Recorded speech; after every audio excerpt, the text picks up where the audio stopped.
राजनीतिक दलका रूपमा तपाईँहरूले उठाउनु पर्ने जति आवाज र दिनुपर्ने जति दबाब दिन सक्नु भएन जस्तो लाग्छ। तपाईँलाई लाग्छ? तपाईँलाई लाग्यो? नागरिक हो। तपाईँलाई लाग्यो? म पनि सांसदभन्दा पहिले नागरिक। सुकुम्बासीलाई हेर्ने दृष्टिकोण वर्तमान सरकारको र तपाईँको उस्तै हो। त्यत्तिकै सिंहदरबारमा आगो लागेको छैन, त्यत्तिकै सर्वोच्च अदालतमा आगो लागेको छैन।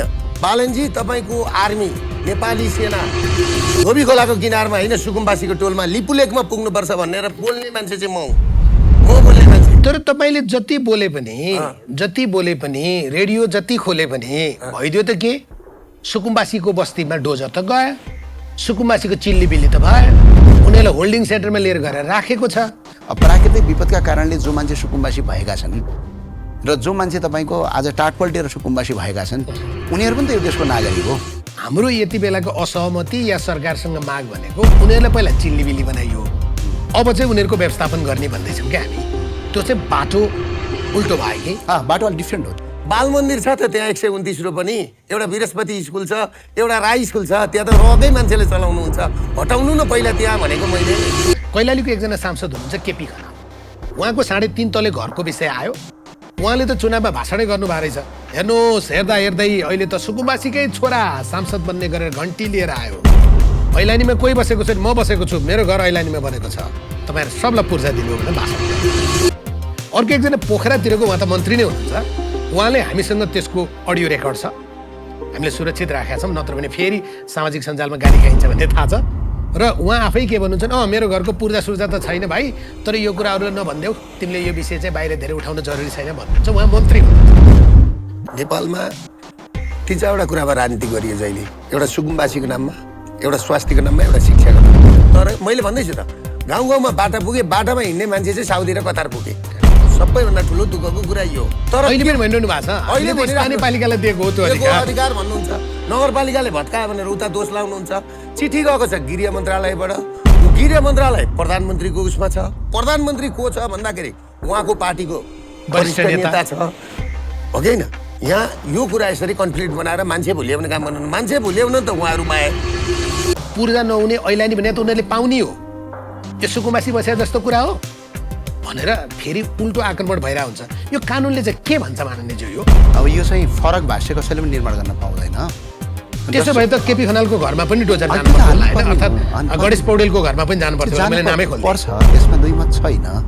सुकुम्बासी भन्नाले कहीँ पनि जमिन नभएको भन्ने मान्छे बुझिन्छ, तर हुकुमबासी हो भन्न पाइयो क्या त्यसो। अब तपाईँ फरक अलिकति परिभाषित, जस्तै अहिले रासपाका सांसदहरू र गणेश माननीय मन्त्रीज्यूको यदि नेपालको सागर ढकालजीको बुटोल जस्तो सागरजीको त गुल्मीमा जमिन त होला टन्नै, उहाँले गुल्मीमा जमिन हुँदै उहाँले सरकारी जमिनमा त्यहाँ तपाईँको घर बनाउनु भएको छ भने त उहाँ सुकुम्बासी भनिँदैन उहाँलाई।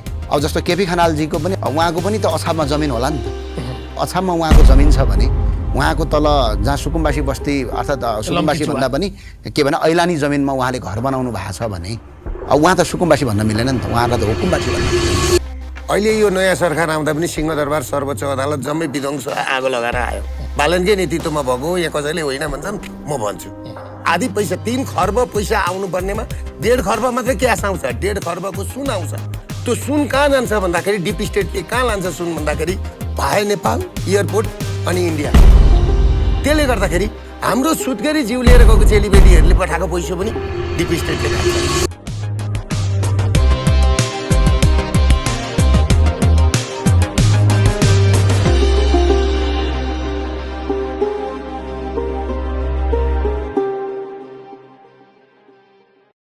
नमस्कार, नेसन स्पिक्सको यो श्रृङ्खलामा तपाईँलाई हार्दिक स्वागत छ। म राजेन्द्र मानिया। नेसन स्पिक्स अर्थात् राष्ट्र बोल्छ। आज बोल्नु परेको छ नेपाल र बोल्नु परेको छ नेपालीले। गर्नु परेको छ मुलुकको समृद्धि र बहस गर्नु छ समृद्धिका विभिन्न विषयमा। तर पछिल्लो पटक राजनीतिक रूपमा जे परिवर्तन मुलुकमा भइरहेको छ, जनताले अभिमतका रूपमा मतदान मार्फत जुन नयाँ सरकार बनाएका छन् त्यो सरकारसँग अपेक्षाको ठुलो थाक छ, तर त्यो सँगै समस्याहरूको थाक पनि त्योभन्दा कम छैन। सरकार गठनको 1.5 महिना हुन पाउँदा नपाउँदै तात्कालीन बेलामा काठमाडौँ महानगरपालिकाको मेयर हुँदा राजधानीका विभिन्न सुकुम्बासी बस्तीमा लिएर गएको डोजर खाली हात फर्किनु परेको सबभन्दा पीडा भयो होला वर्तमान प्रधानमन्त्री बालेन शाहलाई। त्यही भएर त प्रधानमन्त्री भइसके पछाडि उहाँको डोजर फेरि फडा फिजाएर गयो सुकुम्बासी बस्तीमा। देशमा 40 लाखका हाराहारी सुकुम्बासीहरू छन्। सुकुम्बासी बस्तीमा मात्रै होइन, ऐलानी बस्तीदेखि विभिन्न ठाउँमा भूमिहीनहरू या घरको पूर्जा नभएका मान्छे बसिरहेका छन् भन्ने कुरा वर्तमान प्रधानमन्त्रीलाई सायद थाहा भएन। यति मात्रै होइन, प्रधानमन्त्रीज्यूलाई आफ्नै मन्त्री परिषदका सदस्यहरू समेत पूर्जा नभएको घरमा आलिशान महल बनाएर बसेका छन् भन्ने पनि पत्तो भएन। यहाँसम्म कि उहाँको दम्पति पोखराको एउटा रेस्टुरेन्टमा गएर बिदा मनाउनु भयो। त्यो बिदा मनाएको रेस्टुरेन्ट बसेको महल जो व्यक्तिको हो, उहाँ वर्तमान सरकारको पर्यटन मन्त्री हुनुहुन्छ, उहाँको त्यो जग्गा र त्यो महलको पनि लाल पूर्जा छैन। प्रधानमन्त्रीज्यूलाई थाहा भएन या थाहा भएर लुकाउनु भयो। उहाँ चिया खान जाने चिया अड्डा र त्यो चिया अड्डाका साहुले बनाएको 3.5 तले भवन, त्यो भवन पनि ऐलानी जग्गामा छ या त्यसको पनि लाल पूर्जा छैन। प्रधानमन्त्रीज्यूलाई सायद यो पनि पत्तो भएन। एकातर्फ जनताको बस्तीमा लगेर डोजर जोत्ने अनि डोजर जोतिसके पछाडि पार्टीका तर्फबाट अब अहिले नजोतौँ, प्राधिकरण बनाऊ र समस्याको समाधान गरौँ। यो दुईटा कुरा किन गरेको? पुराना राजनीतिक दलले जस्तो भाषण गर्थे, नयाँ भनिएकाले त्यस्तै भाषण गर्ने हो भने नयाँहरूको अर्थ चाहिँ के हुन्छ? अनि पहिला विद्यालयमा डोजर लगाउने अनि भनेको के छ? विद्यालय सार्वजनिक जग्गामा रहेछ। प्रधानमन्त्रीज्यू, विद्यालय सार्वजनिक जग्गामा भएन भने विद्यालय हुन्छ चाहिँ कहाँ? कि जङ्गलभित्र? त्यस्तो त हुँदैन होला। त्यही कारण सुकुम्बासीको जे समस्या यति बेला देखिएको छ, उनीहरूको व्यवस्थापनमा हामी काम गरिरहेका छौँ। सरकारले भनेको छ, हामी पनि भन्छौँ सरकार उनीहरूको व्यवस्थापनको काम गर। तर सरकार गठन भएको 2 महिना नबित्दै जसरी नागरिकको असन्तुष्टि बढेको छ र विभिन्न समूह यति बेला आन्दोलनको मैदानमा समेत आएका छन् र संसदमा प्रतिनिधित्व गर्ने साना साना भएका राजनीतिक दलले पनि आफ्नो आवाज उठाउन पाएका छैनन्, किनभने संसद बन्द गरेर अध्यादेश मार्फत देश शासन गर्ने बाटोमा रासोपा नेतृत्वको सरकार गएको छ। यो अवस्थामा सुकुम्बासीका माग र मुद्दा राजनीतिक दल र विभिन्न अभियन्ता किन बोल्दैनन् या उनीहरूले बोलेको आवाज किन सुनिएन? आज हामीले नेसन स्पिक्सका लागि नागरिक बचाउ अभियान लामो समयदेखि नेतृत्व गर्दै आउनुभएका दुर्गा प्रसाई अनि त्यसै गरी राष्ट्रिय प्रजातन्त्र पार्टीका संसदीय दलका नेता, जुम्लाबाट निर्वाचित सांसद ज्ञानेन्द्र साईलाई आजको नेसन स्पिक्समा आमन्त्रण गरेका छौँ। स्वागत छ तपाईँ दुवैजनालाई। धन्यवाद। दुर्गा प्रसाईबाट आरम्भ गरौँ। हुन्छ, ठिक छ। तपाईँको र मेरो सम्भवतः यो पहिलो अन्तर्वार्ता हो टेलिभिजनका लागि। धेरै मान्छेलाई अचम्म लागिरहेको थियो होला, तपाईँलाई पनि मनमा कहिलेकाहीँ अचम्म लाग्थ्यो होला, यो राजेन्द्र मानेले मलाई चाहिँ किन बोलाउँदैन भनेर। ठिक हो। आज तपाईँसँग जे विषयमा कुराकानी गर्दैछु, राष्ट्रले, देशले समृद्धि चाहने होला, देश समृद्ध भयो भने तपाईँ पनि समृद्ध हुने होला। विनोद चौधरीले सिङ्गापुरमा एउटा कार्यक्रममा सोधिएको रहेछ, उहाँको किताबको विमोचन रहेछ, तपाईँलाई गरिब देशको धनी मान्छे हुँदा कस्तो लाग्छ भनेर। खास हामीलाई चाहिए त धनी देशको धनी नागरिक थियो नि त। तर यथार्थ त के रहेछ दुर्गाजी? देशमा सरकारकै अपुष्ट तथ्याङ्क हेर्ने हो भने झन्डै 40 लाख मान्छेहरू त पूर्जाविहीन रहेछन्, होइन? अब उनीहरूलाई अहिले 2 भागमा बाँडिया छ क्यारे सुकुम्बासी बस्तीमा बस्नेलाई। एउटा सुकुम्बासी, अर्को हुकुम्बासी। त्यो चाहिँ के हो मैले बुझिनँ। तर ब्याङ्कबाट पीडित भएका या विभिन्न घटनाबाट पीडित भएका मान्छेहरूका विषयमा दुर्गा प्रसाई जत्रो आवाजमा बोल्थ्यो, सुकुम्बासीका विषयमा चाहिँ दुर्गा प्रसाई त्यत्रो आवाजमा बोलेन भन्छन्। भनेको सुकुम्बासीलाई हेर्ने दृष्टिकोण वर्तमान सरकारको र तपाईँको उस्तै हो। तपाईँको प्रश्न एकदमै जायज आयो। सर्वप्रथम त हामी केमा जानुपर्छ भन्दाखेरि तपाईँको यो परिस्थिति कसरी सिर्जना भयो, होइन? म बोलेको र नबोलेको भन्नु कुनै त्यो पर्दैन, त्यसले कुनै फरक पार्दैन। किनभने पार्लियामेन्ट छ, पार्लियामेन्टमा पार्लियामेन्ट त छ त पार्लियामेन्टको बैठक छैन। बैठक होइन, छ नि त, बोल्ने ठाउँ त, जनताको बोल्ने ठाउँ त त्यहाँ हो। तर कुरा के छ भन्दाखेरि म तपाईँलाई अलिकति हिस्ट्रीमा लान्छु। 2007 साल 2028 सालकै घटना हेरौँ न। कम्युनिस्टहरू मान्छे मारेर आए, काङ्ग्रेसहरू प्लेन हाइजेक गरेर आए, माओवादीहरू 17,500 मारेर आए। अहिले यो नयाँ सरकार आउँदा पनि सिंहदरबार सर्वोच्च अदालत जम्मै विध्वंस आगो लगाएर आयो।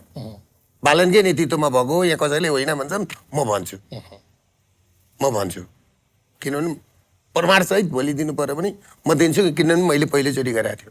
तपाईँले एउटा कुरो के बुझ्नु पऱ्यो भने म एउटा अभियान चलाउँदै गर्दा मैले बुझेको थिएँ म एउटा व्यवसायीको नाताले ब्याङ्कको पीडा, लघुवित्तको पीडा, सहकारीको पीडा मैले यो अभियान कहिले उठाएको भने राजन सर, जुन दिन तिनटी चेलीले रुखको हाँगोमा, एउटै रुखको हाँगोमा 18-20 वर्षका चेलीहरूले लघुवित्त र सहकारीको पैसा तिर्न नसक्दा, एउटा चेलीले 15,000, एउटा चेलीले 40,000, एउटाले 60,000 तिर्न नसक्दा एउटै बयरको रुखको हाँगामा झुनिएर आत्महत्या गरेको कथा, त्यो एउटा झापाको कुरा हो, राजेन्द्र लिङ्गदेन दाईको क्षेत्रको। दोस्रो, प्रेम आचार्यले म गरी खान्छु भन्दा भन्दै संसद भवन पहिलो त्यो भर्खर प्रधानमन्त्री आत्मदाह गर्नुभयो। गरी खान पाएन एकजना 32-34 वर्षको युवाले, त्यहाँबाट मलाई बोलेको। र तेस्रो कहाँबाट पढ्यो भने मेरो छोरीले नै एमडीमा नाम निकाल्दा यहाँ पढ्न पाइनन्। आज मेरो छोरी बाहिर पढेर आएर यहाँ काम गर्दैछिन्, यही देशमा सेवा गर्दैछिन्, रेडिएसन ओन्कोलोजी गरेर आफ्नै हस्पिटलमा काम गर्दैछिन्। मलाई यो तीनटा कुराले छटपटायो, यो किन हुन्छ? अघि विनोद चौधरीले प्रश्न गर्नुभयो नि, म पनि झापा जिल्लाको लगभग तपाईँ धनी मान्छे हो? धनी होइन, राम्रै काम गर्ने मान्छे हो, काम गर्ने मान्छे हो। तर मलाई जतिखेर पनि म के सोध्छु भने म चाहिँ किन यो भइरहेको छु, त्यो सुकुम्बासी भनौँ न भूमिविहीन किन भइरहेछ र भूमिविहीन कसले बनायो? यहाँ त अहिले तपाईँले के बुझ्नु, 40 लाख भूमिविहीन भन्नुभयो नि राजन सरले। 58 लाख घर धुरी रहेछ हाम्रो तथ्याङ्कमा, त्यसको 24% त घरबारविहीन रहेछ। होइन, त्यो अझै त्यो आएको छैन। जम्मा 81 लाख घरधुरीमा 13 लाखमा ताला लागिसक्यो, 13 लाख घरबार ताला लागिसक्यो, गाउँमै छैन, मान्छे छैन, सबै बाहिर। अरू अब तपाईँको चाहिँ नि यो 40 लाख भन्नुभयो नि तपाईँले, यो 40 लाखको ठाउँमा अरू 40 लाख चाहिँ फेरि भूमिविहीन हुँदैछन्। कसको कारणले? जस्तो अमेरिकामा एउटा डिप स्टेट छ ज्युजहरूको, नेपालमा पनि डिप स्टेट छ। मैले त्यही कुरा उठाएको जहिल्यै पनि। 16 परिवार माडवाडी, 10 जना नेपाली बिचौलिया र केही नेताहरूको एउटा डिप स्टेट छ यहाँ, जसको हातमा लघुवित्त छ, सहकारी छ, ब्याङ्क छ, फाइनेन्स छ, डेभलपमेन्ट ब्याङ्क छ, घर जग्गाको कारोबार छ, व्यापार छ, व्यवसाय छ, आइपिओ जारी गर्ने कम्पनीदेखि लिएर सबै छ। अब म अलिकति भन्छु है तपाईँलाई, अलिकति हतार भयो जस्तो पनि। र के छ भन्दाखेरि खास कुरा त्यति मात्रै छैन, यहाँ त्यो डिप स्टेटले के गरेको छ भन्दाखेरि यस्तो जरा गारेको छ। तपाईँको जति पनि हाम्रो दाजुभाइ विदेश गएर रेमिटेन्स पठाउँछन् त्यही डिप स्टेटको खातामा आउँछ, माध्यम त्यही हो। सुन पनि आउँछ त्यो पैसाबाट, आधी पैसा 3 खर्ब पैसा आउनुपर्नेमा 1.5 खर्ब मात्रै क्यास आउँछ, 1.5 खर्बको सुन आउँछ। त्यो सुन कहाँ जान्छ भन्दाखेरि डिप स्टेटले कहाँ लान्छ सुन भन्दाखेरि भाया नेपाल, एयरपोर्ट अनि इन्डिया। इन्डियामा ट्रान्जिटको रूपमा प्रयोग हुन्छ। र भारतमा गएर के हुन्छ भने ब्ल्याक मनी चाहिँ सुनमा परिणत हुन्छ। र त्यो ब्ल्याक मनी के गर्छ त्यहाँबाट भन्दाखेरि गाउँमा उहाँको मान्छेहरूलाई बाँडिदिन्छ, उनीहरूको मान्छे पनि त उहाँ हुन्छ नि त। त्यसले गर्दाखेरि हाम्रो सुत्केरी जिउ लिएर गएको चेलीबेटीहरूले पठाएको पैसा पनि डिप स्टेटले खान्छ। र मैले उहाँकै क्षेत्र जुम्लामा एलइडी थिएन नि त जुम्लामा, मैले सुर्खेतबाट एलइडी लगेर मैले 16 जना मारवाडी र 10 जना तस्करहरूको फोटो सार्वजनिक गरेको। त्यो एलइडी लानलाई मलाई 10 लाख रुपियाँ खर्च लाग्यो, गाडीमा भाडा सहित है, जेनेरेटर लैजा जुम्लामा, त्यति लगेर मैले त्यहाँ देखाइदिएँ। र मैले जतिखेर के भने भनेदेखि त्यतिखेर त्यो डिप स्टेटले ब्याङ्कको ब्याज कति लगाएको थियो तपाईँलाई थाहा होला, 16%, 18% त्यो ब्याङ्कको ब्याज। ब्याङ्कको ब्याज तिर्न नसकेर व्यापारीहरू छटपटाएर हिँडेको थिए। सायद तपाईँले पनि आज अलिकति महसुस गर्नुभएको होला, 6%, 7%मा ब्याज। मैले 6%मा दिउँ भनेर भन्दाखेरि दुर्गाप्रसाद हावा बोल्छ कहाँबाट हुन्छ भने त्यो हुँदो रहेछ त, 5%मै हुन्छ।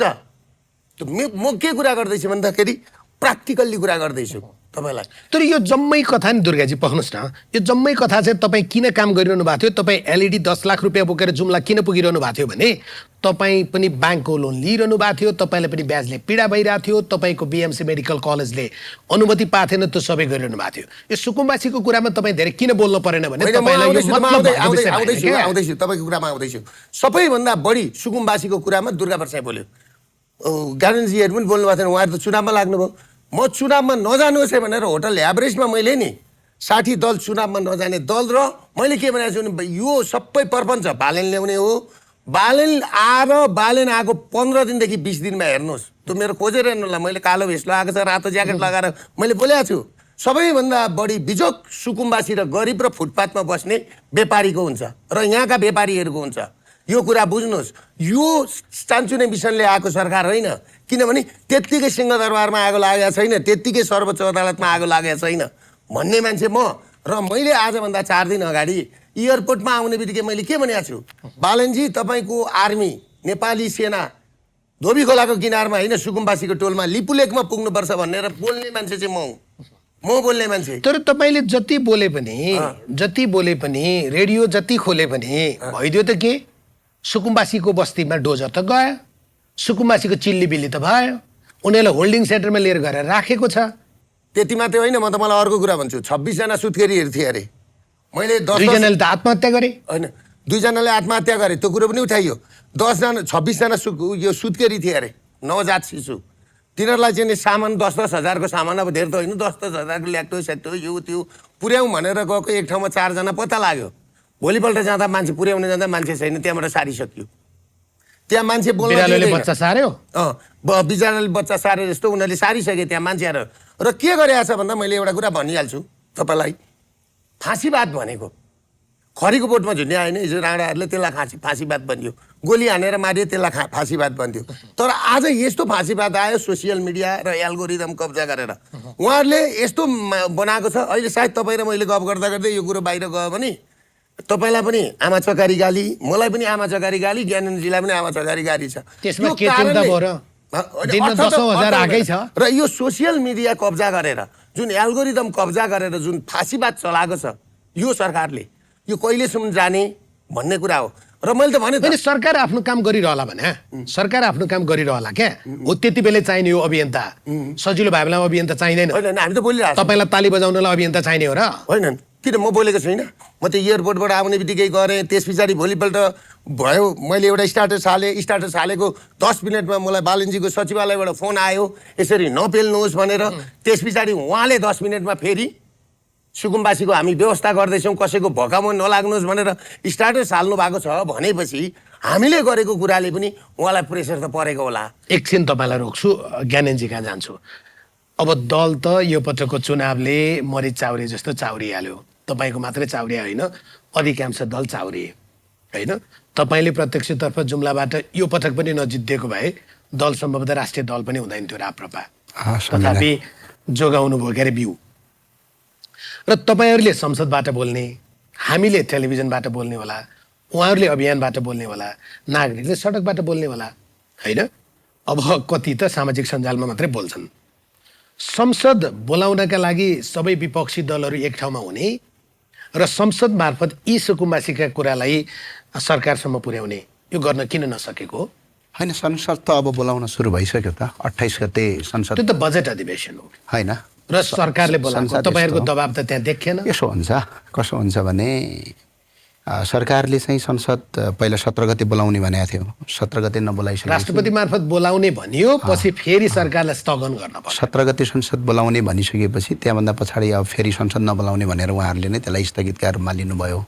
फेरि नेपालको संवैधानिक व्यवस्था के छ भने संसद बोलाउने अधिकार 2टा तरिकाको हो। एउटा भनेको सरकारले आफै बोलाउनुपर्छ, र अर्को के छ भने 69 जना करिब सांसदहरू एकजुट भएर अब माग गर्ने कुरा हुन्छ। यदि अहिले 28 गते नबोलाएको भए हामी त्यो गर्ने लाइनमा थियौँ, तर अब 28 गते बोलाइसकेको छ।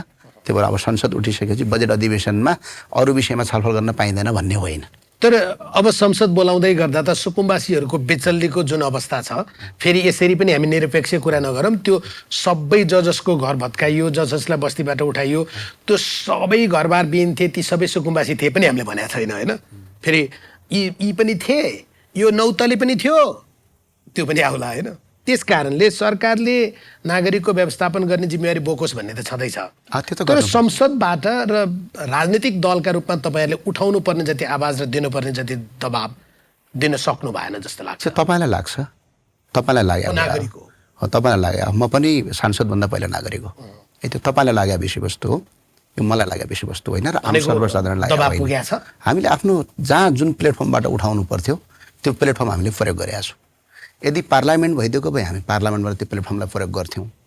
अर्थात् मिनी सांसदहरूका रूपमा चाहिँ समितिको बैठक भएको भए राज्य व्यवस्था समितिको बैठक पनि क्यान्सल भयो, तपाईँलाई थाहा छ। 21 गते राज्य व्यवस्था समितिको बैठक बोलाइएको थियो। अब राज्य व्यवस्था समितिमा के हुन्छ भने देशको प्रधानमन्त्री, गृहमन्त्री सबै आउनुपर्ने बाध्यात्मक स्थिति हुन्छ। अब त्यो राज्य व्यवस्था समितिको बैठक किन सारियो? थाहा छैन। 81 म त सुर्खेतमा थिएँ, मलाई फोन आयो राज्य व्यवस्था समितिको बैठक चाहिँ सारिएको छ है भन्यो। किन सारिएको भने त्यो कर्मचारीलाई के सोध्नु होइन। त्यो भए हुनाले अब मिनी सांसदहरू पनि छैनन् र अब यतिखेर यो समयमा हामीले प्लेटफर्म प्रयोग गर्ने भनेको मिडिया र सामाजिक सञ्जाल नै हो। त्यो हामीले प्रयोग गऱ्यौँ, भरपुर जति सकिन्छ त्यति गऱ्यौँ। र फेरि सुकुम्बासीको अहिले कुरा के हो भने स्पष्ट कुरा, म चाहिँ क्लियर छु। फेरि क्लियर कहाँनिर छौँ भने सरकारले सुकुम्बासी बस्ती राख्नुपर्छ भन्ने म लाइनमा छैन, तर सरकारले भूमि सुधार ऐन परिवर्तन गरी यो अध्यादेशसँगै मैले त भने पनि थिएँ भूमि सुधार ऐनै ल्याउनुहोस् न, यो अध्यादेश मार्फत नयाँ भूमि सुधार ऐन ल्याउनुहोस्। भूमि सुधार ऐनलाई चाहिँ जो वास्तविक सुकुम्बासी हुन् उनीहरूलाई त जग्गाको व्यवस्थापन गरिदिनु पऱ्यो नि त। किनभने अहिलेको भूमि सुधार ऐन बाधक हो यसमा। किनभने आज सुकुम्बासी हुने भनेको दुई कारणले हो। मान्छे एउटा मान्छे टाट पल्टेर सुकुम्बासी हुने हो, एउटा मान्छे भनेको प्राकृतिक विपदका कारणले गर्दा सुकुम्बासी हुने हो। अब प्राकृतिक विपदका कारणले जो मान्छे सुकुम्बासी भएका छन् र जो मान्छे तपाईँको आज टाट पल्टेर सुकुम्बासी भएका छन् उनीहरू पनि त यो देशको नागरिक हो। नेपालको कुनै पनि भूभागमा कहीँ कतै पनि तपाईँको उहाँलाई बस्न र खानका लागि जो जमिन छैन भने राज्यको कानुन भनेको त्यो त तपाईँको यो बाइबल त होइन, यो हाम्रो गीता होइन, यो त्रिपट होइन, होइन यो वेद त होइन नि त, जो हामीले परिवर्तनै गर्न नसक्ने भन्ने होइन। यो त हामीले कुनै पनि समयमा परिवर्तन गर्न सक्छौँ। त्यसमा पनि फेरि अहिलेसम्म हामीले सुकुम्बासीको बनाएको डेफिनेसनमा पनि तत् व्यक्ति उसको परिवार भित्रमा उसको नेपालको सरहदभित्र कहीँ पनि जग्गा जमिन रेजिस्ट्रेसन गरेको छैन भने उसलाई सुकुम्बासी भनिने छ भन्दै लेखेकै छ। होइन, अब सुकुम्बासीलाई जग्गा दिने कुरामा समस्या छ क्या यहाँ। जस्तै एउटा सानो उदाहरण के दिन चाहन्छु भने म तपाईँलाई, राजा महेन्द्रले रारातालबाट रारालहरूलाई विस्थापित गरेर तपाईँको सुर्खेत रारा राष्ट्रिय निकुञ्ज बनाउँदाखेरि उहाँले चाहिँ नेपालगञ्ज ल्याउनुभयो, बाँके जिल्ला। बाँकेको अहिले पनि तपाईँको उहाँहरू त्यो कोलपुरभन्दा माथितिर बस्नुहुन्छ। अब जस्तै अहिले जति पनि तपाईँको नेपालका जति पनि अहिले यो हाम्रो यो के भन्छ हाम्रो पूर्णवासहरू छन् त्यो पनि त्यतिखेरै त्यो कन्सेप्टमा बनेका हुन् महेन्द्रले। जस्तै कसरी स्वयं जाने हो भने टाढा जानु पर्दैन। प्रचण्डजीको बुहारी बिनाल मगर कञ्चनपुरको होइन नि त वास्तवमा। उहाँहरू त बाढी पहिरोबाट विस्थापित भएर लगेर त्यहाँ राखिदिया हो नि त, त्यहाँ पुनर्वास गरेर राखियो हो। त्यो त्यतिखेर ऐन थियो, त्यसरी राखिन्थ्यो। तर भूमि सुधार ऐनलाई पछि संशोधन गरे यिनीहरूले, यो बौद्धल आइसकेपछि भूमि सुधार ऐनलाई यिनीहरूले सुधार गरेर के गरे भने कुनै पनि ठाउँमा जग्गा जमिन नभएका बाढी पहिरोमा पीडित परेका मान्छेलाई अन्त सरकारी जग्गा दिन नमिल्ने कानुन छ नेपालमा। अहिले बालेन सरकारले गर्नुपर्ने कुरा के हो भने एउटा अब यो सुकुम्बासी खोला किनारमा उनीहरूले त्यसलाई तपाईँको भोलि कुनै एउटा बिग प्रोजेक्टका रूपमा लिन चाहनुभएको होला। अति वास्तविक सुकुम्बासीहरूलाई अब पहिचान गर्नुपर्छ, तर विस्थापन डोजर चलाउनभन्दा अगाडि नै पहिचान गर्नुपर्थ्यो। डोजर चलाउनभन्दा अगाडि नै पहिचान गर्नुपर्थ्यो। फेरि हाम्रो अन्तर्राष्ट्रिय मान्यता पनि के छ भने स्पष्ट भन्छ जबरजस्ती विस्थापनले गरिबी र मानवीय पीडा झन् थप्छ के। त्यो जबरजस्ती भन्दा पनि पहिला त्यसलाई को सुकुम्बासी हुन् को हुकुम्बासी हुन् यसको चाहिँ मूल्याङ्कन गर्ने, मूल्याङ्कन गरिसकेपछि त्यसपछि चाहिँ डोजर हानेर अनि त्यसपछि त्यसलाई अर्थात् उनीहरूले वैकल्पिक व्यवस्था गरिदिने या गर्नका लागि समय। फेरि अर्को मैले के सोचेको थिएँ भने जब यो अध्यादेशहरू आए 7-8वटा अध्यादेशहरू त ल्याइयो 7वटा जति, त्यो अध्यादेशभित्र भूमि सुधार ऐन पनि अध्यादेश मार्फत आउनु पर्थ्यो। त्यो अध्यादेश मार्फत आएर जहाँ जमिन छैन नेपालको कुनै पनि भूभागमा सरकारी जमिन दिने बनाइदिए भइगयो त। जसको छैन काठमाडौँमै दिनुपर्छ भन्ने छैन नि, पोखरामै दिनुपर्छ भन्ने छैन नि। घाँस बाँस र कपासका लागि पुग्ने जमिन, किनभने नेपालका हरेक नागरिकको त्यो अधिकार हो भूमिप्रति। फेरि यो जमिन आज कसैको अरबौँ छ, कसैको तपाईँको छँदै छैन। यो चाहिँ जमिन कसैले जन्मिँदै ल्याएको होइन, यो भगवान्ले ल्याएको पनि होइन। यो हिजो उनीहरूका पुर्खाहरू उनीहरूका बाबुबाजेहरू बाटो थिए, बढी जमिन नाफे। जसका आज सुकुम्बासी छन् उनका बाबुआमाहरू बाटो थिएनन्, कम नाफे होइन, पत्तै भएन। कसैलाई त पत्तै भएन। त्यो भए हुनाले राज्यका प्रत्येक नागरिकको भूमिमाथि अधिकार छ। त्यो अधिकार चाहिँ यहाँ भूमि सुधार ऐन बाधक छ। र राजा महेन्द्रले जसरी भूमि सुधारमा नयाँ एउटा क्रान्ति गर्नुभएको थियो, जुन पहाडमा तपाईँको तराईमा 10 बिघा, काठमाडौँ उपत्यकामा 25 रोपनी र तपाईँको आएर पहाडी क्षेत्रमा 70 रोपनी भन्दा बढी जमिनमाथि जमिन हकदाबी जो हदबन्दी लाग्ने गर्नुभएको थियो, हो त्यस्तै गरेर अहिले एउटा नयाँ ऐन के ल्याउनु पर्छ जो वास्तविक जसको भूमि छैन उनीहरूलाई घाँसबास कवासको ग्यारेन्टीका साथ नयाँ ऐन ल्याएर अध्यादेश मार्फतै ल्याए पनि हुन्थ्यो। त्यो नीतिगत व्यवस्थाको पाटो भयो। तपाईँले पनि गर्ने त एउटा सुकुम्बासीको व्यवस्थापन गरौँ, यसमा तपाईँ हामी कोही पनि असहमत हुने कुरा भएन। तर हाम्रो यति बेलाको असहमति या सरकारसँग माग भनेको उनीहरूलाई पहिला चिल्लीबिल्ली बनाइयो, अब चाहिँ उनीहरूको व्यवस्थापन गर्ने भन्दैछौँ क्या हामी। त्यो चाहिँ बाटो उल्टो भयो कि? बाटो अलिक डिफ्रेन्ट हो त्यो। किनभने मैले पनि स्पष्ट भनेको छु त्यो कुरामा, र हाम्रो पनि धारणा हो। अब हामीले आफ्नो धारणा नै राख्ने हो। पहिला पहिचान गरेर को वास्तविक सुकुम्बासी हो, को तपाईँको हुकुमबासी हो, त्यसको पहिचान गरेर पहिला सुकुम्बासीलाई व्यवस्थापनतिर राख्ने, होल्डिङ सेन्टरतिर पहिला उठाउने, होल्डिङ सेन्टरमा उठाइसकेपछि अनि त्यसपछि बस्ती भत्काइदिया भए यो अझ राम्रो हुन्थ्यो। अब अहिले जुन मानवीय पीडा भएको छ, फेरि संसारको सबभन्दा ठुलो कुरो सरकारहरू भनेको धनी र उच्च वर्गका लागि सरकार चाहिँदैन, उनीहरू त आफै सम्पन्न छ नि त। सरकार गरिब, पीडित र जसले आवाज बोल्न सक्दैनन् तिनका लागि सरकार चाहिन्छ। यो संसारभरिको मान्यता हो। म एकछिन दुर्गाजी कहाँ जान्छु। जस्तै ज्ञानेनजी के भन्नुहुन्छ भने सुकुम्बासीहरूलाई व्यवस्थापन गर्नुपर्छ, उनीहरूलाई खोला किनारमा राख्दाको एउटा समस्या चाहिँ के हो भने हरेक वर्ष बागमतीमा बाढी आउँछ, मनोहरामा बाढी आउँछ या अन्य खोलामा बाढी आउँछ र उनीहरूको बस्तीभित्र बाढी पस्छ। यथार्थ त खोला बस्तीमा पस्या होइन, बस्ती चाहिँ खोला पस्या हो नि त हाम्रो धेरै पटक। त्यस कारणले उनीहरूको व्यवस्थापन जरुरी थियो। यसमा त हामी कोही पनि असहमत हुने कुरा भएन। तर सामान्य रूपमा हेर्दा दुर्गाजी के रहेछ भने 2048 सालबाट बलबहादुर राईबाट सुरु गरेर हामी चाहिँ केशव निरौलासम्म आइपुगेका रहेछौँ होइन। यो बिचमा झन्डै 34 वर्षसम्म सुकुम्बासी चाहिँ राजनीतिक अस्त्रको रूपमा प्रयोग भए रहेछ।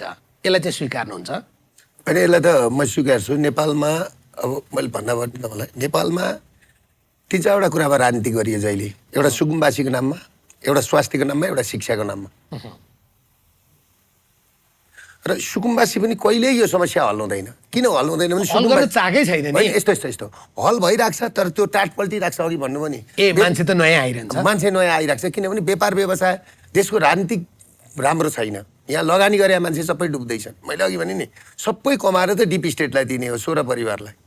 अन्तिममा सबै होइन, मेरो कुरा अन्तिममा टाटपल्टाकै उसैले हो नि। तपाईँले नदीका किनारमा आज मान्छे रहरले जाँदैन, बाध्यताले जान्छ। हस्पिटलमा रहरले जाँदैन, दुई खालको मान्छे रहेछ। तपाईँले भनेको नियत सफा भएको मान्छे त यसै जाँदैन। तर कोही त यस्तो पनि रहेछ नि त, त्यहाँ गएर त्यहाँ मलाई अचम्म लागेको थियो। तपाईँले हेर्नुभयो कि हेर्नु भएन? होइन, कसलाई पैसा बुझाउनु चाहिँ मेयरलाई हुन्छ क्या, मेयरलाई हुन्छ भनेको उनीहरूको आफ्नै मेयर उपमेयर अथवा केही पद त्यहाँ अर्को शासन पनि छ। त्यो जेलमा आफ्नो शासन, त्यहाँ आफ्नो शासन, आफ्नो ठाउँ पाएपछि मान्छेले नेपालीको जात हो शासन गरिहाल्छ क्या। सङ्गठन बनाइहाल्छ, शासन गरिहाल्छ। दुबईमा सङ्गठन छ। अब त्यहाँको दुबईको वास्तवमा त्यहाँको मान्छेहरूलाई थाहा छैन, त्यो मुसलमानहरूलाई त्यहाँकोलाई थाहा छैन, शेखहरूलाई। अनि यहाँ हाम्रोले गरेर सङ्गठन बनाएका छन्। त्यस्तो न, जहाँ गए पनि सङ्गठन बनाउँदै जाँदै पर्यो। तर मैले तपाईँलाई भन्न खोजेको कुरा के हो भने यो प्रक्रिया चलिरहेको छ, यो चक्र हो। तर यसलाई मिलाइराख्नुपर्छ, राज्यको काम हो।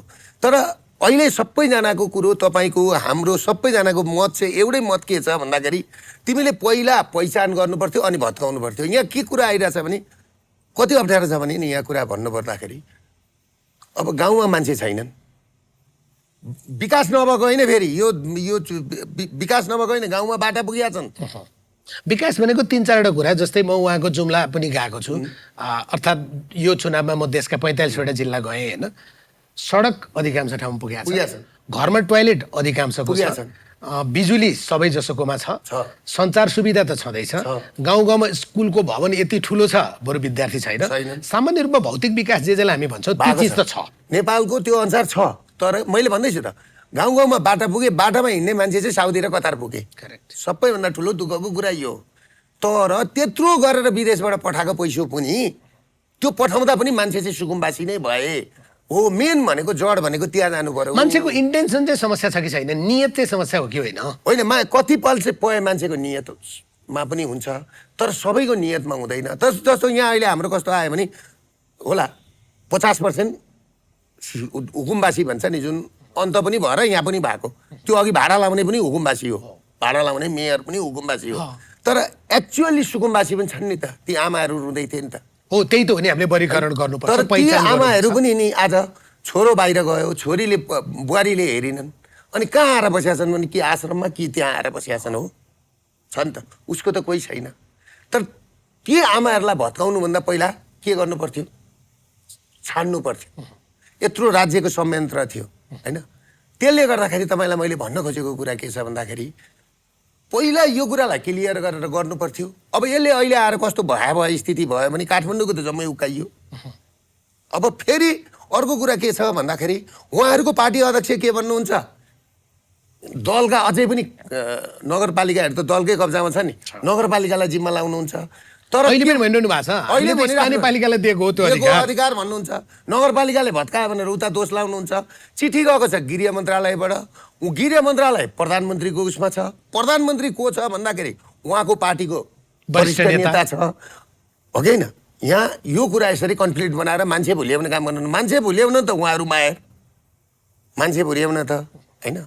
त्यसले गर्दाखेरि मैले भने नि सोसियल मिडिया मेरो सिधा प्रश्न चाहिँ यो थियो, सुकुम्बासी माथि हिजो पुराना भनिएका राजनीतिक दलहरू, त्यसमा राप्रपा पनि पर्ला, उहाँहरूले राजनीतिक रोटी सेकाउनु भयो। राजनीति खालि राजनीति। आज बालन शाहलाई यो राजनीति चाहिएन, बरु समर्थन भने जेसुकै होला तर म ठोक्छु भनेर आउनुभयो।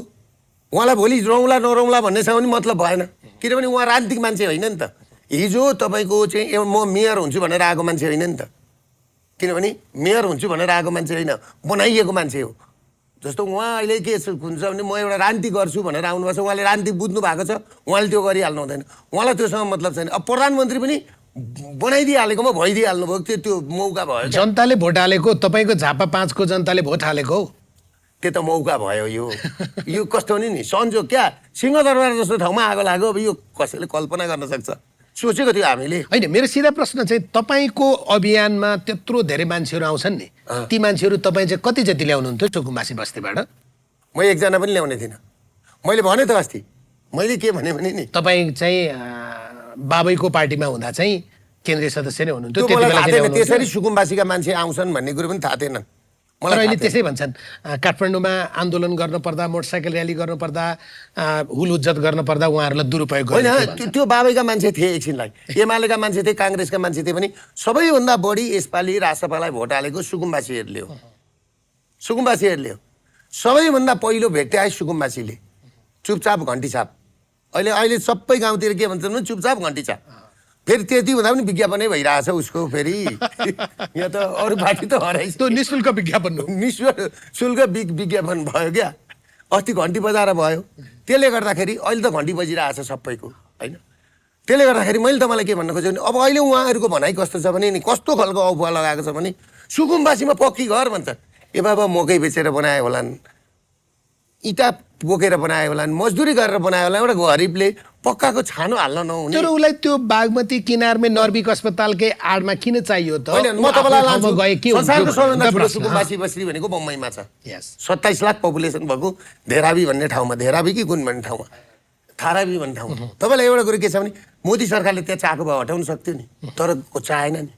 के गर्यो भने सुकुम्बासी बस्ती धरी पनि चाहिन्छ, गरिब पनि चाहिन्छ सिटीमा, है? मजदुरी गर्ने मान्छे मेट्रोपोलिटनको त त्यो परिभाषै हो। त्यो परिभाषा तपाईँ सडकमा खाना खान पनि पाइयो, सबै सुकुम्बासीको म तपाईँलाई भन्दैछु, मकै पोलेको पनि सेल पनि लाग्यो। $63 मिलियन बाबुरामको पालामा सुकुम्बासीलाई, यो बागमती किनारका, धोबीखेला किनारका सुकुम्बासीलाई व्यवस्थापन गर्न भनेर आएको। त्यतिखेर 10 अर्ब रुपियाँ पैसा।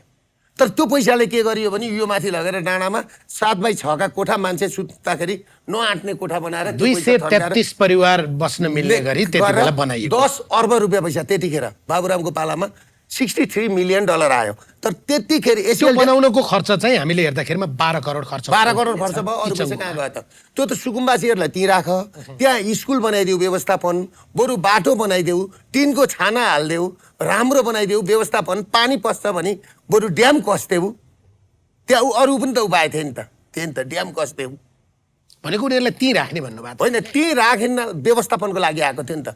र एसियल डेभलपमेन्ट ब्याङ्कको उसमा पनि के भन्छ भन्दाखेरि सुकुम्बासीको तिमीले परियोजनको लागि पैसा लगाएका छौ, उनलाई व्यवस्थापन गर। यदि तिनलाई हटाउनु छ भने पहिला सूचना जारी गरेर उनीहरू राजी भएपछि मात्रै हटाऊ, नभए हटाउन राजी त हुँदा रहन्छन् नि। तपाईँ मेयर हुँदाखेरिमा बालन शाहले कोसिस गर्नुभएको थिएन र राजनीतिक पार्टीहरूले आफ्ना कार्यकर्ता लगाएरदेखि उहाँहरू उठाएर डोजरलाई उही खाली हात पठाउनेदेखि पुलिसको चाहिँ टाउको फुटाउनेसम्म गरे होइन त? होइन होइन, यहाँ यस्तो छ, यस्तो त्यसरी पनि भएको होइन। त्यो त्यतिखेर के भयो भने कन्फ्रन्टेसन भयो। बालनजी एकैचोटि कस्तो भयो भने काठमाडौँको अब एमालेको एकैचोटि जानुहुन्छ भने होइन, छत्रछाया काठमाडौँ एमालेको छत्रछायामा बसेको देश, शक्तिशाली महेश बस्नेत भएको पालामा अब त्यो नि त, त्यो भएको देखियो नि त। यहाँ त अब यी माइतीघरको घटना हेर्नुहोस्, यहाँ यस्तो बुद्धि भएका मान्छेहरू छन्, अब के भन्ने। त्यस्तो ठाउँमा बालनजीले लगेर डोजर हाल्नुभयो एकैचोटि, अनि उहाँलाई त्यतिखेर लखेटे।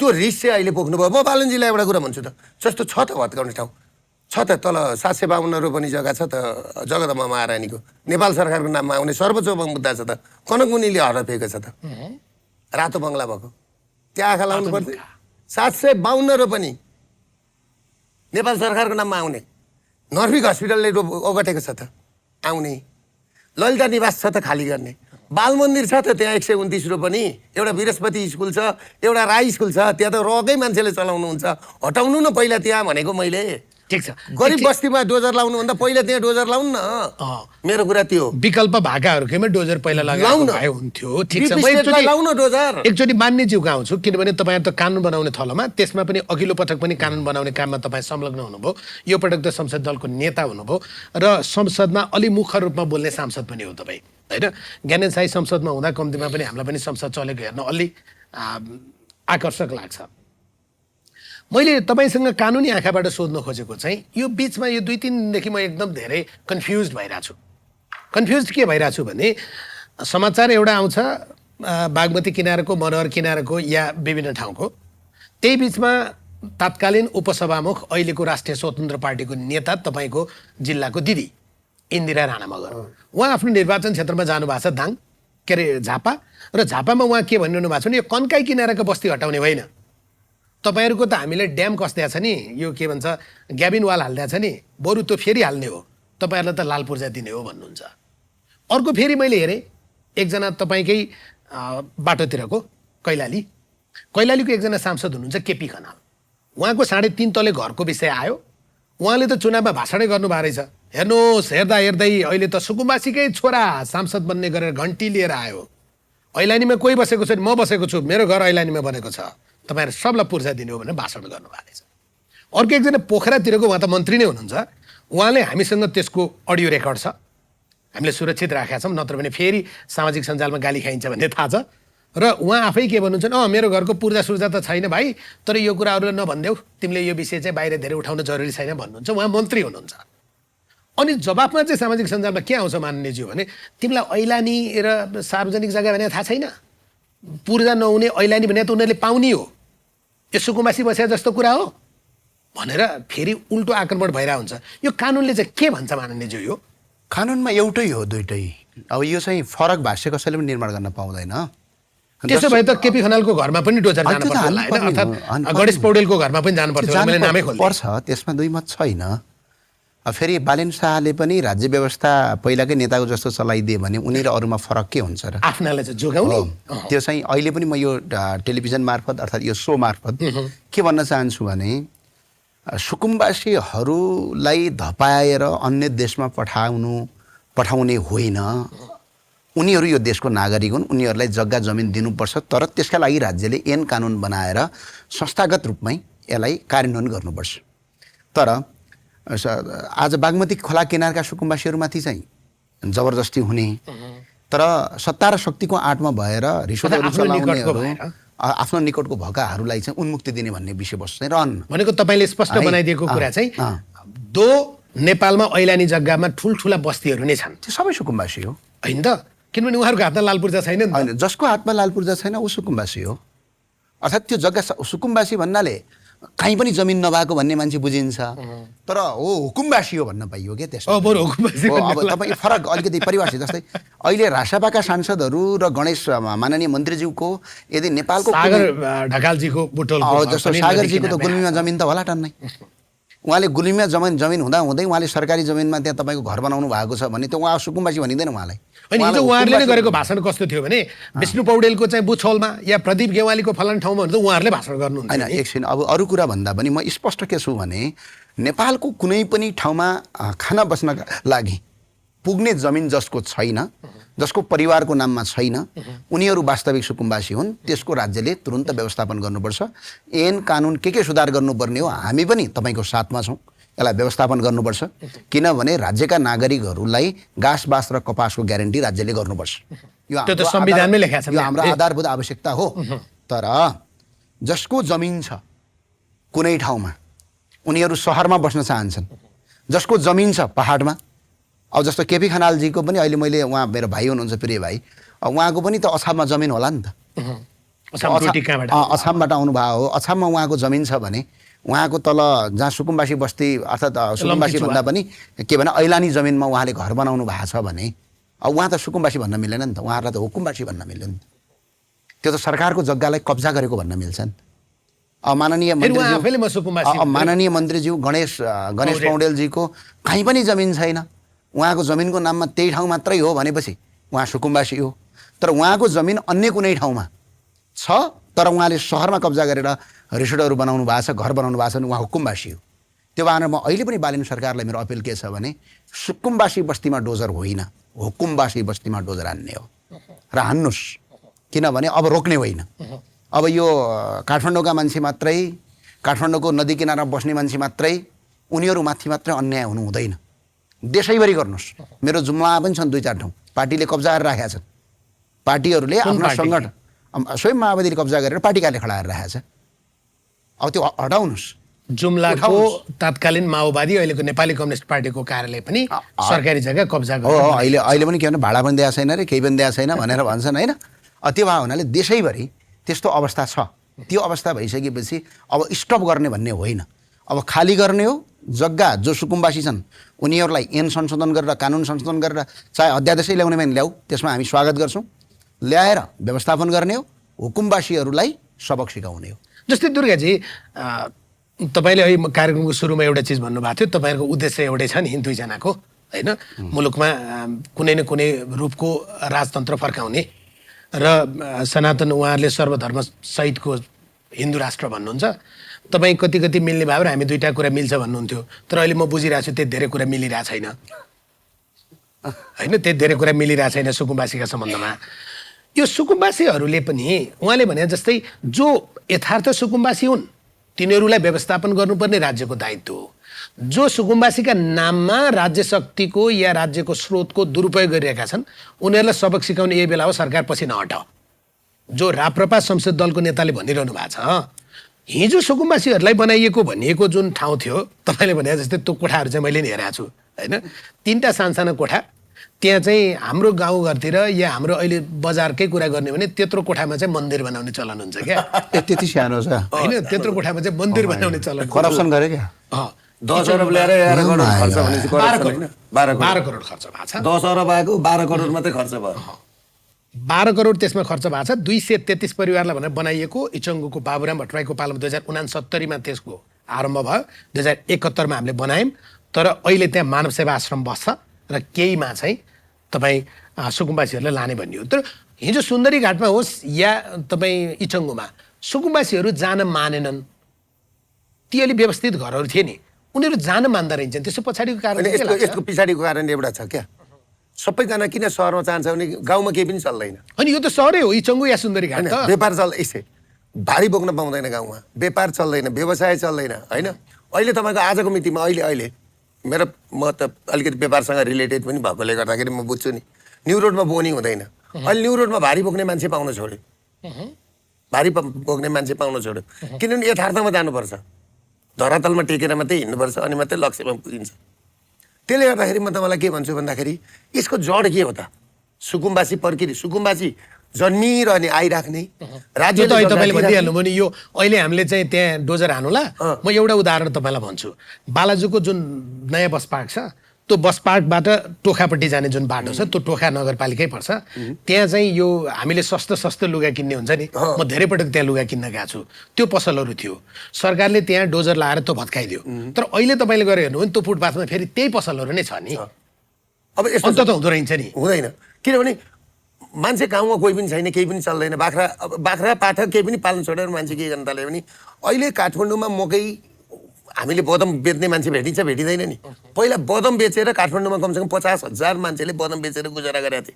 खोइ ती मान्छे विस्थापित भए, हरियो मकै पाइँदैन, आज विस्थापित भए। सडकमा लुगा बेचेर सबै मान्छे सटरमा पुग्दैन थिए, सटरमा नबिकेका लुगा ल्याएर सहकारी र लघु वित्तको किस्ता तिरेर आफू पनि खान्थे, बाँध्थे। ती मान्छे आज कहाँ गए? त्यो कारणले गर्दा काठमाडौँको फुटपाथबाट पहिला बालनजी मेयर भएको बेलामा लात हानेर खेदेपछि यो सहकारी डुब्यो। यो सहकारी पनि डुब्नुको मेन कारण सहकारी पनि बालन शाहले डुबाइदियो। त्यतिखेर अनि त्यहाँबाट यस्तो हुन्छ नि, तपाईँको चल पुँजी जति सडकमा थियो, सडकका मान्छे जम्मै खेदेपछि तपाईँको चाहिँ एउटा समस्या छ कि क्या? प्रधानमन्त्री या पार्टी अध्यक्ष भएपछि उसको विरोध चाहिँ गरिहाल्नु पर्ने होइन? त्यो होइन, त्यो होइन। तपाईँलाई म एउटा कुरा के थियो भने सबैभन्दा मैले अस्ति जुन शेखर गोल्छालाई पक्रियो नि जुन दिन, वाह बालेन शाह तपाईँलाई धेरै धेरै धन्यवाद भन्ने मान्छे म। डिप स्टेटलाई पक्र न पहिला पक्र। को मान्छेको कारणले सुकुम्बासी हुँदैछ त म अघि भन्दैछु तपाईँलाई, सरकारले सग्घा बाँड्दै जान्छ, उहाँहरू सुकुम्बासी हुँदै जानुहुन्छ। त्यही लघु वित्त र सहकारी ब्याङ्क मार्फत नि जग्गा कसको हुन्छ भन्दा ब्याङ्कको हुन्छ। ब्याङ्क कसको हो तपाईँले बुझ्नु होला फेरि, यही डिप स्टेटको। यो डिप स्टेटलाई कसले चलाएको छ भन्दा आइएमएफले, आइएमएफ वर्ल्ड ब्याङ्कले चलाएको छ। आइएमएफ वर्ल्ड ब्याङ्क भनेको कसको भन्दाखेरि जम्मा अमेरिकामा बस्ने जिउजीहरू। यो बुझ्नु पर्यो क्या, काठमाडौँलाई राजस्थानले चलायो, राजस्थानलाई दिल्लीले चलायो, दिल्लीलाई लन्डनले चलायो, लन्डनलाई अमेरिकाले चलायो, अमेरिकालाई अहिले इजरायलले चलायो, ल्याएर इरानमा हालिदियो। र उसले पनि ग्रेटर इजरायल भन्दैछ। ग्रेटर इजरायल भनेको इन्फर्मेसन चाहिँ गजबै राख्नु हाम्रो भन्दै छ होइन, भागै त्यही हो। त्यसले गर्दाखेरि तपाईँले के बुझ्नु पर्यो भनेदेखि नि मान्या सर, सुकुम्बासी समस्यालाई हल गर्ने उहाँले भन्नुभयो नि कानुन बनाउनुहोस्, म पनि साथ दिन्छु। तर अब उहाँहरूले त हात हालिसक्नुभयो। हुकुमबासी भन्नु पनि अघि उहाँले राम्रो कुरा गर्नुभयो। अब हुकुमबासी जम्मै खेद्नु पर्यो नि, जसको विभिन्न ठाउँमा जग्गा जमिन छ, घर छ, सम्पत्ति छ, तर ऊ त्यहीँ बसिरहेछ क्या, एक्सक्युज गर्ने कुरा हुँदैन। जस्तो पार्टी कार्यालयहरू छन्, यी पार्टी कार्यालय भनेको त प्राइभेट हो नि त उनका। जस्तो कर्मचारी सङ्गठनको पनि त्यही गरिरहेको छ। जस्तो एकछिनलाई यो उसको च्यासलको पार्टी कार्यालय सरकारी बजेट लगेर हालेर एमाले पार्टी कार्यालय बनाएको छ भनेको छ तुलसीलाल अमात्य भवन। त्यस्ता कुराहरू खाली गराउनु पर्यो नि। प्राइभेट हुनु पर्यो नि त, आफ्नो प्राइभेट एक्टिभिटिज गर्नलाई त पार्टीका प्राइभेट हुनु पर्यो नि। जस्तो राप्रपाको आफ्नो छ, जस्तो काङ्ग्रेसको आफ्नो छ भनेपछि शक्तिमा हुँदा जे पाए त्यही गर्नु भयो। यस्तो भयो होला, उहाँहरूलाई पनि कसैले दिनुभएको हो, काङ्ग्रेसलाई पनि मैयादेवी श्रेष्ठले ठाउँ दिनुभएको हो, उहाँहरूलाई नि गुरुङजीले दिनुभएको थियो। त्यस पछाडि त्यसमा त धेरै उतार चढाव भयो गुरुङजी होइन। त्यसले गर्दाखेरि कुरा के छ भन्दाखेरि यो म ज्ञाननजी पनि हुनुहुन्छ, अब त उहाँ त कानुन बनाउने ठाउँमा हुनुहुन्छ।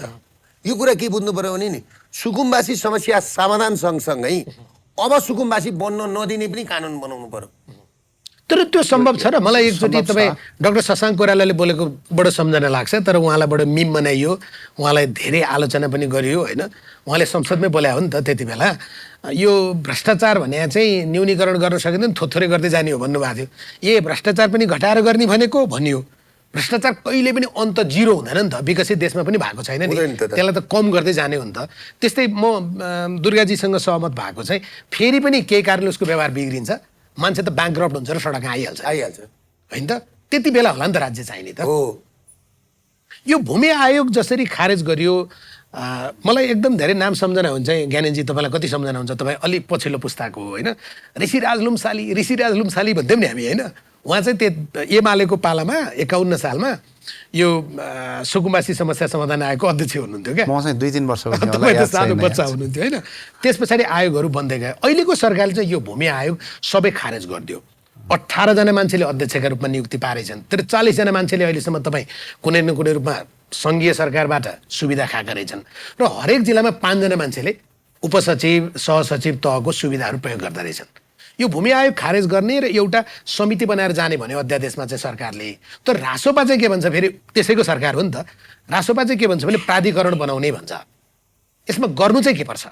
होइन, पहिला त्यो खारेज गर्नुपर्ने थियो। पार्टीका कार्यकर्ता पाल्ने एउटा थलोको रूपमा केपी शर्मा ओलीको सरकारले ल्याएको होइन, त्यो त निरन्तर चल्दै आएको। उहाँले पनि अहिले पनि फेरि लागू उनीहरूले नै गरे हो। अब हाम्रोमा एउटा गाउँपालिका अध्यक्ष चुनाव हारेको एउटा हरुवालाई लगेर प्रमुख बनाइएको थियो क्या। यो जम्मै पार्टीको हो, पुरै पार्टी आउने अनि बस्ने, अनि त्यही पार्टीले सुकुम्बासी बनाउने हो। फेरि यो खारेज गरेको उब्बर स्वागतयोग्य छ, तर यसलाई न्यूनीकरण गर्नका लागि अब एउटा वैज्ञानिक ढङ्गको कुनै न कुनै एउटा निकाय त चाहिन्छ। किनभने त्यो मापदण्ड त बनाउनु पर्ला, त्यसले कार्यान्वयन त गर्नुपर्छ भोलि, त्यो आवश्यकता छ। अब अर्को एउटा कुरा चाहिँ के हो भने जस्तो सुकुम्बासी फेरि नहुनका लागि त देशमा इकोनोमी रन हुनु पर्यो। अब जस्तो व्यवसायहरू चल्नु पर्यो नि त। अब व्यवसाय चल्नका लागि हामी कुन इकोनोमी सिस्टम एडप्ट गरिरहेछौँ भन्ने कुरा हो। अहिले हामीले गरेको मिक्स इकोनोमी हो। हाम्रो 100% प्राय तपाईँको फ्री कम्पिटिसन मार्केट पनि होइन, किनकि तपाईँको 100% हामी सोसलिजममा पनि छैनौँ। अहिले हामीले चलाएको भनेको मिक्स इकोनोमी हो। अब मिक्स इकोनोमीमा के हुन्छ भने केही निकायहरू सरकारले चलाउँछ, जस्तो अहिले नेपाल आयल निगम अहिले पनि सरकारले चलाइराखेको छ। नेपाल दूरसञ्चार प्रणाली अहिले पनि त 49% कति 51% कति % सेयर नेपाल सरकारले चलाइराखेको छ। केही ब्याङ्कहरू पनि नेपाल सरकारको पनि लगानी छ भन्ने सुनिएको छ, जस्तो नेपाल ब्याङ्क लिमिटेड कता कता। त्यो भए हुनाले अहिले के छ भने हामी मिक्स इकोनोमीमा छौँ। फेरि इकोनोमी बुस्ट भनेको कसले कति पैसा कमायो त्यो रिस्क गरेर हुँदैन, त्यो पैसा ब्याङ्कमै राख्ने हो। ब्याङ्कको पैसा चाहिँ रनअप भयो कि भएन, जस्तो मारवाडीहरूलाई हामीले भन्छौँ तिमीहरूले खायौ तिमीहरूले लुट्यौ भन्छ, सबभन्दा धेरै दुर्गाजीले उनीहरूले त्यो पैसा नेपालमा लगानी गरे कि विदेश लगे। यदि त्यो पैसा उनीहरूले विदेश लगे कानुन सम्मत कमाएको हुनु पर्यो पहिला चाहिँ, कानुन सम्मत कमाएको हुनु पर्यो। नम्बर वान चाहिँ के छ भने त्यो पैसा उनीहरूले विदेशमा लगेर लगानी गरे कि अर्थात् नेपालमै कहीँ न कहीँ लगानी गरे। जस्तो आज हाम्रो समस्या भनेको पैसा नभएर होइन, पैसा भएर लगाउने लगानी नभएर हो। जस्तै पैसा थुप्रेर बसेको छ नि, व्यवसाय गर्न तयारै छैन। 12 खरब रुपैयाँ तपाईँको अहिले तपाईँको ब्याङ्कमा लोन पाइएको छैन, लोन दिने ठाउँ छैन। किनभने हामीका कानुन यति तपाईँको विक छ, राज्य यति विक छ, पैसा दियो पैसा तिर्दिँदैन। अब आज सहकारी डुब्यो भन्छन्, नतिर भन्नुहुन्छ दुर्गाजीले। त्यसो गर्नु हुँदैन। म चाहिँ त्यो कुरामा के हो भने जस्तो तपाईँले सहकारीबाट लोन लिनुभयो, ब्याज घटाउने कुरामा दुर्गाजीको कुरामा मेरो 100% सहमति हो। किनभने ब्याज ओभर लगिराख्या हो, ब्याजको स्याजै लगाइदिन्छ नि। होइन स्याज लगायो त्यो कुरामा। जस्तो उहाँले सडकबाट उठाउनु भयो, आज पनि राज्य तपाईँको अर्थ समितिको बैठकमा गएर निर्णय नै होला। र पहिलोपटक मैले प्रस्ताव राखेर गभर्नरलाई त्यही दिन निर्णय गराएको छौँ हामीले ब्याज घटाउने कुरा।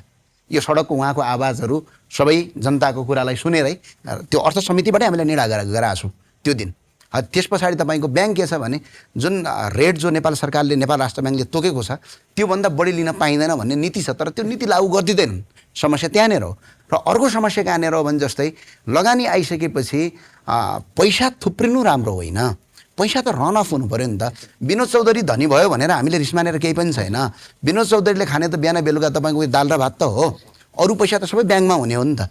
ब्याङ्कमा भएको पैसा चल्यो कि चलेन, इकोनोमी भाषामा भने त्यो चल्यो कि चलेन। विनोद चौधरी तपाईँ फोर्ब्सको सूचीमा पर्दा हामी खुसी त हुने भयौँ, तर त्यस मार्फत नेपाल र नेपालीलाई के भइरहेछ त्यो कुराले खुसी हुने हो। त्यसमा जस्तो फोर्ब्सको सूचीमा पर्दा हामीले केही पनि नपाउने भने किन खुसी? अहिले केही व्यवसायीहरूले जस्तै मानौँ अहिले म होटल रेडिसनमा यहाँ यो सो सुट गरिराख्नु भएको छ। यदि होटल रेडिसन पनि त कुनै मालिकको होला नि त। अब उसले होटल रेडिसन बनायो भनेर हामीले रिस मान्ने कि यो होटल रेडिसन बनेका कारणले गर्दा कति हजार मान्छेले कति 100 मान्छेले रोजगारी पाए, त्यसमा हामी खुसी हुने। र फेरि संसारको यसले नेसनल इकोनोमीमा कति कन्ट्रिब्युट गर्यो, हाम्रो रोजगारीमा कति कन्ट्रिब्युट गर्यो, श्रमिकहरूलाई शोषण गर्यो कि श्रमिकहरूलाई न्याय दियो, त्यो पनि हो। सबभन्दा ठुलो कुरा त्यो हो। र सबभन्दा ठुलो कुरो संसारका कुनै पनि देश विकसित हुने भनेको बिजनेसले हो। र व्यापारी जहाँ हुँदैनन्, जहाँ व्यापारीहरू हुँदैनन् त्यहाँ देश बन्दैन। व्यापारीहरूले नीतिभन्दा बाहिर गएर काम गर्नु भएन। यो विषयमा हामी अर्को एउटा सेसन चलाउँला। तपाईँ यसमा एकदम राम्रो बोल्नुहुन्छ, तपाईँलाई फेरि होइन सुकुम्बासीको पनि त्यही हो। जस्तो रोजगारी भइदियो, नेपालमा ह्युज अफ इन्भेस्टमेन्ट आयो, यो होटल रेडिसन जस्ता नेपालमा 400 होटल भइदियो भने त सुकुम्बासीहरू त धेरै कम हुन्छ नि। दुर्गाजी एउटा चिज चाहिँ गर्न सकिन्छ कि सकिँदैन? वाह बालेन शाह, तिमीलाई सल्युट छ। तिमीले कम्तीमा पनि ल केही विधि चाहिँ तलमाथि गर्यौ होइन। तिमीले सिधै एउटा बच्चाको किताब हरायो होइन, तपाईँ ताप्केमा उम्लिँदै गरेको दाल पोखिदेऊ या स्कुलमा डोजर ठोकिदेऊ, त्यो बच्चालाई उसको उमेरसम्म कस्तो मानसिक प्रभाव ट्रमाटाइज भइरहन्छ होला, यो सबै चाहिँ तिमीले ध्यान पुर्याउनु पर्ने कुरा गरेनौ। मानवीय पाटोमा तिमी कमजोर देखियौ, तर तिम्रो नियत साँच्चैलाई व्यवस्थापन गर्ने हो भने चाहिँ वी सल्युट अर वी हेल्प यु, हामी तिमीलाई सहयोग गर्छौँ भन्न सकिन्छ कि सकिन्न? अनि त्यो सकिन्थ्यो, तर कस्तो भने बाटोमा सडकमा हामीले त्यो आवाज उठायो नि त। दुर्गा प्रसादले सबैभन्दा बढी आवाज त उठाएको नि त भूमिविहीन सुकुम्बासी, यो चक्रवर्ती ब्याचमा परेर सुकुम्बासी हुन पुगेका मान्छेको त सबैभन्दा बढी आवाज त राजालाई लगेर पानसमा दियो बालेर मैले त्यो राजाको हातबाट पानसमा दियो बोलेको थिएन भने यो आवाज यहाँसम्म आउँदैन थियो होला। त्यसमा मलाई पनि कतिवटा फाइदा भयो। अघि तपाईँले भने जस्तो मलाई पनि ब्याज सालको 30-40 करोड रुपियाँ बोला पैसा मेरो पनि जोगियो। अभियानै बोकेर अनुमति पनि ल्याउनु भयो गोविन्द केसीबाट छुटाएर। मैले एफिलिएसनै पाएँ, विद्यार्थी पढाउनु पाएँ। त्यो आफ्नो आउँछ विद्यार्थी पढाएको छ नि, त्यो ठाउँको विकास हो। त्यो मलाई पनि अघि जस्तो होइन। तर हामीले बुझ्नुपर्ने कुरा के हो भन्दाखेरि उहाँले चाहिँ हामी जस्तो मान्छेलाई बोलाएर तपाईँहरू यो किन सडकमा हुनुहुन्छ, सडकमा छछल्केका चिजहरूलाई बोलाएर ल्याएर उहाँले दुर्गाजी कि यो कुरा के हो, जस्तो अहिले हाम्रो यहाँ कुरा हुँदैछ नि, जस्तो उहाँले तपाईँलाई छलफलमा ल्याइदिएपछि चाहिँ तपाईँ धेरै उ गर्नुहुन्न होइन? जेनजी आन्दोलनको बेलामा पनि भद्रकाली गएर बस्नुभयो नि होइन? भद्रकालीले बोलायो, गएँ बसेँ, बोलायो गएँ होइन। प्रधानमन्त्रीज्यूले नि यसो भनौँ, दुर्गा प्रसादले आन्दोलन गर्ने सम्भावना छ, दुर्गा प्रसादज्यूलाई चाहिँ सिंहदरबारमा बोलाएर चिया कफी के खानुहुन्छ खुवाइदिउँ होइन? हामीसँग त 12 बुँदे सम्झौता गर्नुभयो। र तपाईँलाई म एउटा कुरा के भन्छु भने 18 वर्ष पछाडि राज संस्था र हिन्दू अधिराज्यको विषयमा संविधान संशोधन आयोग गठन गर्ने भनेर भनेको छ। अब त्यसमा त हामी चाहनै बाँकी छ नि। त्यो फरक कुरा लेखाएको छु, क्याबिनेटबाट पास तपाईँको इन्ट्रेस्टको विषय फुत्त नहाल्नु न। भन्नु न मैले गर्दै अब तपाईँले भन्नु खोजेको मबाट तपाईँले के खोज्नु भएको? मैले तपाईँसँग खोजेको तपाईँ अब सडकमा गएर सुकुम्बासीहरूको मुद्दालाई फेरि उरालेर आन्दोलन गरिदिने र यसको समाधानलाई अप्ठ्यारो बनाइदिने गर्नुहुन्छ कि अब जे भयो यहाँ पुग्यो, अब यो सुकुम्बासीहरूको व्यवस्थापनमा तिनलाई तालिम दिउँ, तिनलाई सिप सिकाम, तिनलाई स्टार्टअप गरिदिउँ, तिनका बच्चालाई अब प्याप्सन एन्ड प्याप्सनले पनि मुखले त निःशुल्क पढाइदिन्छु भनेका छन् क्यारे होइन, तिनलाई पनि हेरौँ र यी नागरिकहरूलाई साँच्चै समृद्ध नागरिक बनाउने दिशामा लैजाऊँ। त्यसमा हाम्रो पनि, हामी त नागरिक बचाउ महाअभियान हो हाम्रो, हामी सहयोग गर्छौँ भनेर ओपनली बोल्न सक्नुहुन्छ तपाईँ? म त बोल्छु। म त अहिले भर्खर पनि तपाईँलाई म आउनुभन्दा अगाडि बुटबलबाट एकजना चाहिँ किडनी ट्रान्सप्लान्ट गर्नुपर्ने मान्छे आएको थियो। पैसा छैन भने भोट कसलाई हालेको भनेर सोधेँ मैले। रियल्ली घन्टीलाई सोध्नु पर्दैन, घन्टीलाई हाल्यो भने उहाँको जुम्लामा भए सोध्ने हो, अन्त सोध्नु पर्दैन। ठिक छ भने र पनि मैले अस्ति हामीले 4 जनाको किडनी ट्रान्सप्लान्टमा हाल्यौँ पैसा नभएकोलाई, अहिले पनि गर्दैछु यो। अनि यो मैले भन्ने उसलाई हाँसी टचेउलीमा अनि घन्टीलाई भोट दिएको रहेछ त यहाँ किन आउनुभयो, त्यो हस्पिटल होइन भनेर भने मैले भन्दा उहाँले के भन्यो भने होइन तपाईँको नाम सुनेर आएको, तपाईँले सहयोग गर्नुहुन्छ हुन्छ भनेर मैले। आन्दोलन उठाउनुहुन्छ कि उठाउनुहुन्न भने? होइन आन्दोलन त हेर्नुहोस् उहाँले गलत काम गर्नुभयो भने जस्तो यो सुकुम्बासीको मुद्दा, किनभने अब उनीहरू होल्डिङ सेन्टर पुगिसके क्या। अब होल्डिङ सेन्टर होइन अब त ती ठाउँहरू खाली म भइसके। तपाईँलाई अहिले पनि एउटा कुरा गर्छु, मलाई यो कुरामा विश्वास छैन। माथि चिलायो भनेर सबैलाई ऊ भर्काउने, भित्रबाट चल्ला मुनिबाट चल्ला छोड्ने काम गर्नु भएन। मैले भने जस्तो हाम्रो प्रधानमन्त्री चल्ला चोर्न कहाँ जानुहुन्छ तपाईँ? होइन सुरुमै भन्दैछु त एसपिपी आइपिएस जस्तो अहिले तपाईँको चाहिँ नि यो जुन युरेनियम लिथियम र कपरको कुरा छ, यी कुरा है, यी कुरा र छिमेकी अघि व्यापारको कुरा आयो नि, उहाँले भन्नुभयो नि मैले कहाँ लडाइँ गरेको भन्दाखेरि भारतमा 3% ब्याजमा पैसा पाउँछ, कृषकहरूले सब्सिडी पाउँछन्। आज मधेसको धान कृषकको नाममा कागजमा लिनले पाउँछ होइन यहाँ कागजमा जस्तो पवन गोल्यानकै कुरा गरौँ न, नामै लिएर कागजी खेती गर्नेले पाउँछ। ल ल्याएर यहाँ सुन्नु न, कृषि लोन ल्याएर होटल बनाएको छ सिटी होटल, त्यो पनि अब डुब्न आँटेको कम्पनी भयो नि, जहाँ कम्पनी डुब्यो नेपालीमा आइपिओ जारी गरिदिइहाल्यो। रियल कुरा तपाईँको यो चाहिँ नेपालमा धेरै हान्नुपर्ने देखिन्छ। आइपिओ तपाईँको नि अभियन्ताको ल्याङ्ग्वेज बाँकी नै छ, हान्दिने होइन त्यो चाहिँ हान्नै पर्छ। यो चाहिँ किनभने आइपिओ दुर्गाजीले भनेको एउटा कुरा मैले बिचमा राखेँ, सरी है माफ पाऊँ।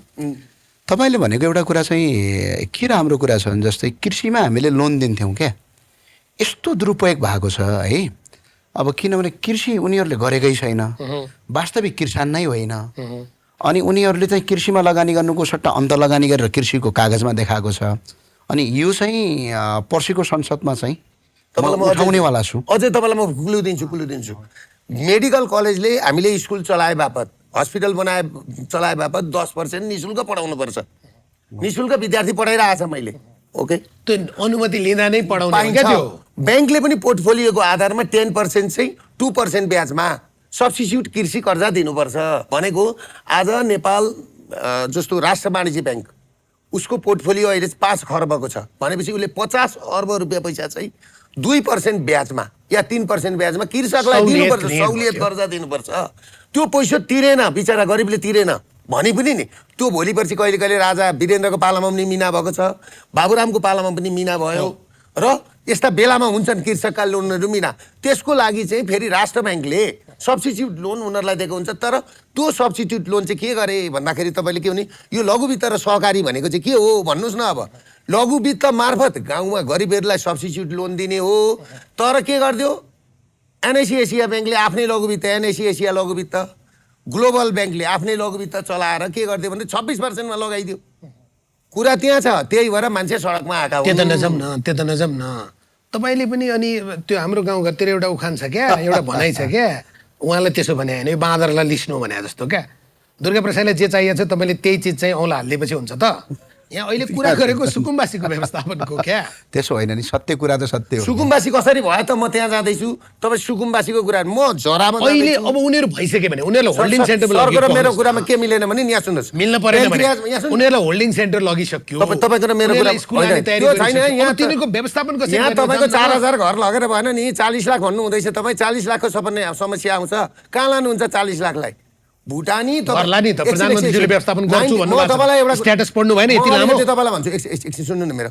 1992 मा भुटानबाट शरणार्थी खेद्दाखेरि पहिलो लट 5000 भुटानी आउँदाखेरि हामीलाई तोबा भएको थियो, गाउँभरि उठाएर झापामा होइन, हामीलाई त्यो अनुभव छ। कुरा बुझ्नु भएन? भनेपछि यो 40 लाख मान्छेलाई कुन चाहिँ होल्डिङ सेन्टरमा लान्छन् र यहाँ टिबेटियनले, रोहिङ्ग्याले, सबै आकाले, भुटानीले यहाँ शरणार्थी पायो भने नेपालीले बास पाएन। यो कुरो त्यो कुरो हो, मेरो कुरो त्यो हो। कुरो बुझ्नु भएन? र कुरा के हो भनेदेखि मैले भने नि तपाईँलाई, मैले भन्छु तपाईँलाई क्यान्सर भयो, प्याङ्क्रियाजमा क्यान्सर भयो, 4th स्टेज भइसक्यो। म के भन्दैछु भने यसलाई निकालेर अपरेसन गरेर रेडिएसन दिउँ भन्दैछु। अब निको होस् या कहिल्यै नआओस् भनेर। तपाईँ के भन्नुहुँदैछ भने यहाँ गालामा मलम लगाएर टल्काउँ भन्नुहुँदैछ। फरक त्यहाँ मैले त्यसो भनेको छैन। मैले यो प्यानक्रियाटाइटिस हो, यो प्यानक्रियाटाइटिस भने चाहिँ यस्तो रोग हो, अब त्यो प्यानक्रियाजलाई थप बिग्रिन नदिनु। प्यानक्रियाजमा दुईटा चिज हुन्छ, एउटा प्यानक्रियाज तातेर कहिलेकाहीँ कुहिन्छ, त्यो डेड भयो। अर्को बेलामा प्यानक्रियाज चाहिँ तपाईँले थप ड्यामेज हुन रोक्नुभयो भने त्यो आफ्नो ठाउँमा आउँछ। म त्यसो भन्दैछु, अब थप ड्यामेज हुन नदिउँ, कुहिन नदिउँ। र अब यो समस्यालाई मान्ने ज्ञानेन्द्र साईले भने जस्तै अब यसलाई समाधान गरेर जाऊँ। एउटा बिन्दुमा त सरकार गयो नि त। अब बिन्दुमा त गयो, जम्मा यहाँ समस्या छ नि त। फेरि उहाँले त भत्काइसक्नु भयो। समाधान चाहिँ भन्नु न। अब समाधान त यो होल्डिङ सेन्टरमा भएको मान्छेलाई अब के गर्नु पर्यो भन्दाखेरि उहाँ त पर्खेर बसिरहेका छन्। अरू राजनीतिक दल पनि बसे होला नि त। अब किनभने राजनीतिक दल त अहिले त दुलोभित्र मुख लाएर होइन, छैनन्। अब बिस्तारो यो सबै कुरा, किनभने मान्छेलाई इस्यु चाहियो। हर्कसाङमाङ बोल्नु भएको छ होइन, हर्कजीको कुरा आफ्नै कुरा छ। तर तपाईँलाई म एउटा कुरा के भन्छु भन्दाखेरि यो समस्यामा, यस्तो समस्यामा हात हाल्नु पनि, अघि भन्नु पनि अब ज्ञानेन्द्रजीले नि भन्नुहुन्छ अरू पनि भत्काउनु पर्यो नि भने अब सदनमा त बोल्नु पर्यो नि त। होइन, हुकुमबासी त भत्काउनु पर्यो। अब छोड्नु होइन, ज्ञानेन्द्रजीले त हामीसँग एउटा उहाँले बोल्नु भएन संसदमा भने त यो कार्यक्रम हामी रिपिटेडली बजाइहाल्छौँ नि। हो, यहाँ दुईटा कुरा देखिन्छ। काम त दबाब दिने हो नि। एकछिन, काङ्ग्रेस, एमाले, माओवादी जस्तो केपी प्रचण्ड, शेरबहादुरको रिसाले, चियर साथीको रिसाले, जस्तो थापाथली भत्काउन पाइन भन्ने रिसाले, इगोको कारणले तेरो सिंहदरबार डढाइदिन्छु भन्दैमा डढिहाल्यो। त्यो इगोले सिंहदरबार डढाए जस्तै तपाईँको चाहिँ नि सुकुम्बासी भत्काएको भने अर्को कुरा हो। होइन भने यथार्थ कुरो, अब उहाँले जुन काम सुरु गर्नुभएको छ त्यसलाई ब्रेक नहानिकन अघि बढाएर यो कानुन नबढ्ने भन्ने भइसक्यो। ज्ञानेन्द्रजी तपाईँले पनि सुन्नुभयो होला, मनिष झाको एउटा स्टेटमेन्ट आएको थियो, रासोपाको उहाँ प्रवक्ता, अहिले त तपाईँहरूसँगै संसदमा पनि हुनुहुन्छ। उहाँले नै के भन्नु भने अब थप डोजर चलाइने छैन। हुन त मन्त्री सस्मित पोखरेल सरकारको प्रवक्ता हुनुहुन्छ, उहाँले चाहिँ पहिला व्यवस्थापन गर्ने मोडल तयार गरेपछि मात्रै डोजर हान्छौँ भन्नुभएको थियो, तर डोजर त पहिल्यै हान्नुभयो होइन। त्यस्तै अहिले पनि अब थप नभत्काउने र प्राधिकरण गठन गर्ने जे भन्नुभएको छ। र अझ अर्को कुरा भन्नुभएको छ, स्थानीय पालिकाले गरे हो भने यो भन्नुभएको छ। स्थानीय पालिकाले गरे जस्तो देखिन्छ त्यो होइन, सङ्घीय सरकारले गरेको हो। र अर्को एउटा कुरा के छ भने भत्काउनै पर्छ भन्ने छैन। सार दिए भइगयो त। भौतिक संरचना जस्तै भत्काएर त्यसलाई फाइदा छैन नि त। जुन भत्काउनु पर्ने आवश्यकता हो र भोलि नयाँ प्रोजेक्ट त्यसमा के लन्च गर्ने तपाईँको तपाईँको यो ब्लुप्रिन्ट छ राज्यसँग, अर्थात् त्यो प्लानिङ छ भने त त्यसलाई खाली गर्नु पर्ला। तर यदि भोलि त्यो ब्लुप्रिन्ट छैन भनेपछि त त्यो भत्काउनु समस्याको समाधान होइन नि त। अब उनीहरूको लिगल राइट त्यहाँबाट खोज्दै भइगयो त। जस्तो हुकुमबासीको लिगल राइट खोज्दै भइगयो। जस्तो अब अहिले जो मैले पत्र पत्रिकामा, टेलिभिजनहरूमा र विभिन्न सामाजिक सञ्जालमा जो हुकुमबासीका घरहरू देखेका छौँ, अब जो हुकुमबासीहरूले त्यो कम्पनी चलाइराखेका छन्, तिनीहरूले त त्यहाँ लगानी गरेका छन् नि त। त्यो लगानी गरिसकेपछि त्यो भोलि कुनै नयाँ कुनै ब्लुप्रिन्ट छ त्यसलाई भत्काएर नयाँ चिज बनाउने छ भने भत्काउन पर्यो। होइन भने उनीहरूको लिगल राइटलाई त्यहाँबाट खोज्न पर्यो। लिगल राइट खोजेर त्यो प्रपर्टी चाहिँ राज्यको अन्य केही क्षेत्रका लागि व्यवस्थापन गर्नु पर्यो। मान्य ज्ञानेन्द्र साईले भनेको कुरामा थप्नु मन लागेको कुरा चाहिँ के भने त्यहाँ त ठुल्ठुला भवनहरू पनि देखियो नि त होइन। ती भवनहरूलाई हामीले स्वास्थ्यको कुनै चौकी या शिक्षाको कुनै केन्द्र होइन या सामुदायिक भवन, अहिले तपाईँ काठमाडौँमा सबभन्दा गाह्रो भने चाहिँ मानिस बित्यो त्यसपछि 13 दिन बस्नुपर्छ नि त नछोइकन होइन। क्रियाकर्मको किरियापुत्री भवन फेरि त्यो त खोलाको किनारमा पनि छ होइन। त्यस्तो चिज बनाइदिने, त्योसँगै बगैँचाहरू बनाइदिएको भए र त्यसलाई नभत्का भए राज्यको स्रोत जोगिन्थ्यो कि। राज्यको स्रोत जोगाउनु पर्छ। किन हामीलाई चाहिँ सबभन्दा मजा चाहिँ डिङ हानेर ब्याङ होइन। यहाँ त के देखियो भने नि ज्ञानेन्द्र सर, अस्ति त्यो आर्तले भने ल ठिक छ, त्यो चामलिङजीको भत्काउँदाखेरि जोसुकैको होस् घर भत्कियो नराम्रो कुरा हो। बहुत मेहनत गरेर बनाएको छ घर, भनेको सपना हुन्छ। त्यो घर भत्किने मान्छेलाई थाहा हुन्छ क्या। उहिले हाम्रो गाउँतिर आएर हात्तीले घर भत्काउँथ्यो क्या, फिल हुन्थ्यो कि हामीलाई सानामा। अहिले अर्को हात्ती आयो, अहिले अर्को हात्ती आयो। उहाँ बुटबलदेखि आएको अरे 2000 भाडा खर्च गरेर घर भत्किदिन्छ भनेर हेर्नलाई हेटौडाबाट हेटौँडाबाट मैले पनि हेरेको थिएँ हेर्नु चाहिँ अनि किन आएको रे भने घर म भत्काएको बेरोजगार छु नि त तपाईँ हेर्न आएको रे के घर भत्काएको हेर्न आए यहाँ मान्छे 2000 भाडा तिरेर 2000 भाडा तिरेर रियली कुरा यो भनेपछि यो समाज कस्तो रहेछ भने अर्काको घर भत्काउँदा हाँस्ने कतिखेर घर भत्किन्छ भनेर यो त कस्तो भने एउटा म तपाईँलाई भन्छु फेरि पत्रकारितामा लानुपर्छ त्यो कस्तो हुन्छ भने कतिखेर यो पत्रकारलाई गाली गर्न लाग्नु भयो गाली गर्न यो बाल मन्दिर हुन्छ अनि बाल मन्दिरमा नि एउटा टेररिस्टले ल्याएर बम राख्छ उसको धर्म हो त्यहाँ बच्चाहरू खेलिरहेका हुन्छन् तर एउटा पत्रकार चाहिँ पर्खेर बसिरहेको छ कतिखेर पड्किन्छ भनेर क्या अनि त्यो समाचार बनाउँ भनेर तपाईँलाई कहाँनिर गएर राजेन्द्र मानेलाई ठोक्नु जस्तो भएको थियो थिएन होइन म केही दिन अगाडि तपाईँ भद्रकालीबाट अगाडि बढ्दै थिएँ एउटा अगाडि पछाडिपट्टिको गाडीले स्कुटरमा एकजना महिला हुनुहुन्थ्यो उहाँलाई छोयो स्कुट पानी परिरहेको थियो स्कुटर लड्यो महिला पनि लड्नु भयो उहाँ उठ्न सक्नु भएन गाडीले झन्डै खिच्ने बेला भयो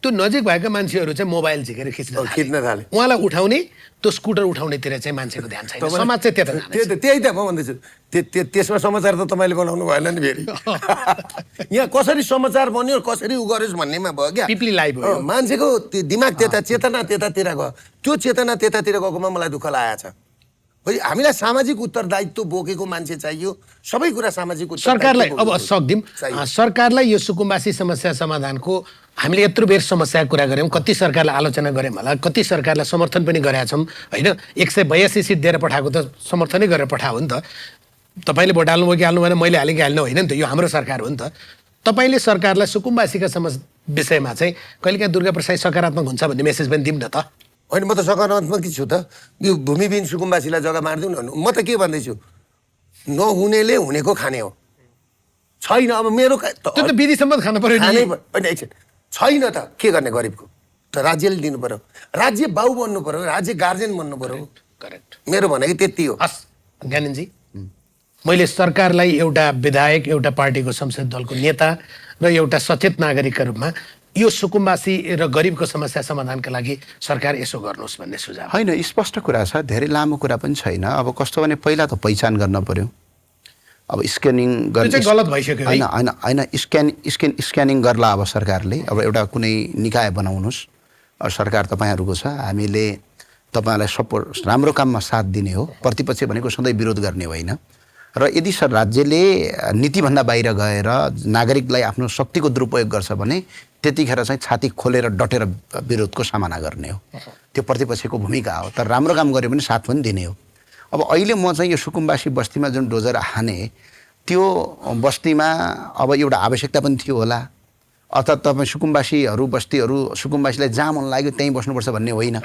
होइन सहरमै आएर बस्नुपर्छ भन्ने छैन नि त काठमाडौँको हकमा गर्ने तपाईँ हामी सबै सुकुम्बासी हो किन हाम्रो नि काठमाडौँ त कसो केही छैन नि त हो किन नभएको मान्छेको त कसरी सुकुम्बासी मेरो त केही पनि छैन भने अब काठमाडौँको हकमा त हामी पनि सुकुम्बासी हो भनेपछि अब कुनै सिटीमा जग्गा छैन भन्दैमा त्यो सुकुम्बासी हुँदैन नेपाल राज्यभरि अधिराज्यभरि कुनै पनि ठाउँमा उसको प्रपर्टी खाना लाउनलाई छ कि छैन पहिला त्यो स्क्यानिङ गरून् त्यो स्क्यानिङ गरिसकेपछि अब त्यसपछि हाम्रो यहाँ एन बाधक छ एन एउटा नयाँ ल्याउनुहोस् हामी के संशोधन हाल्नुपर्ने हामी पनि हाल्छौँ सकभर अस्ति अध्यादेशबाट ल्याइदिए भए राम्रो हुन्थ्यो छिटो ल्याउनु पर्ने त्यो थियो वास्तवमा अब त्यो आइसकेपछि त्यो एनमा चाहिँ जसको भूमि छैन जो वास्तविक सुकुम्बासी छन् उनीहरूलाई खाना लाउनका लागि चाहिँ नेपालको कुनै न कुनै ठाउँमा व्यवस्थापन गर्नुपर्छ किनभने यो देश सिप दिनु पर्यो क्या अनि तेस्रो कुरा के हो भने जग्गा र जमिन मात्र दिएर हुँदैन अब त्यसपछि उनीहरूले गरी खाने बाटोको व्यवस्थापन राज्यले गर्नुपर्छ जस्तै के गर्नु पर्यो सिप दिनु पर्यो अब मैले एउटा तपाईँको लागि रोकेँ तपाईँ यो सरकारलाई काम पनि लाग्छ होला मैले चीनको एउटा भिडियो हेरेको थिएँ क्या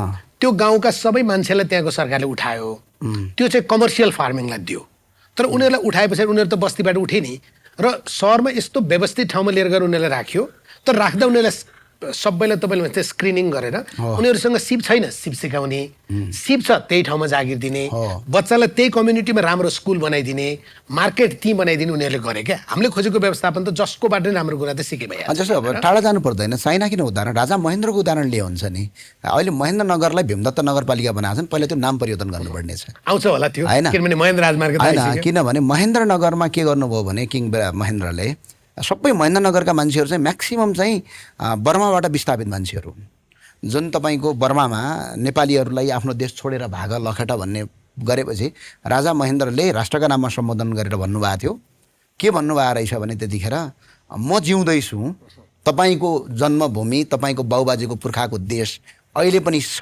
तपाईँ आत्तिनु पर्दैन, हामी व्यवस्थापन गर्छौँ भन्दाखेरि उहाँले के भन्नुभएको थियो, जस्तो घर बनाएर दिनुभयो महेन्द्रनगरमा, घर मात्रै दिनु भएन, 1 वर्षको खाने रासन पनि दिनुभयो, रासन मात्रै दिनु भएन, अनि त्यसपछि त्यहाँ धान चामल निर्यात कम्पनीहरूमा कसलाई के काम दिने त्यो काम पनि दिनुभयो कि।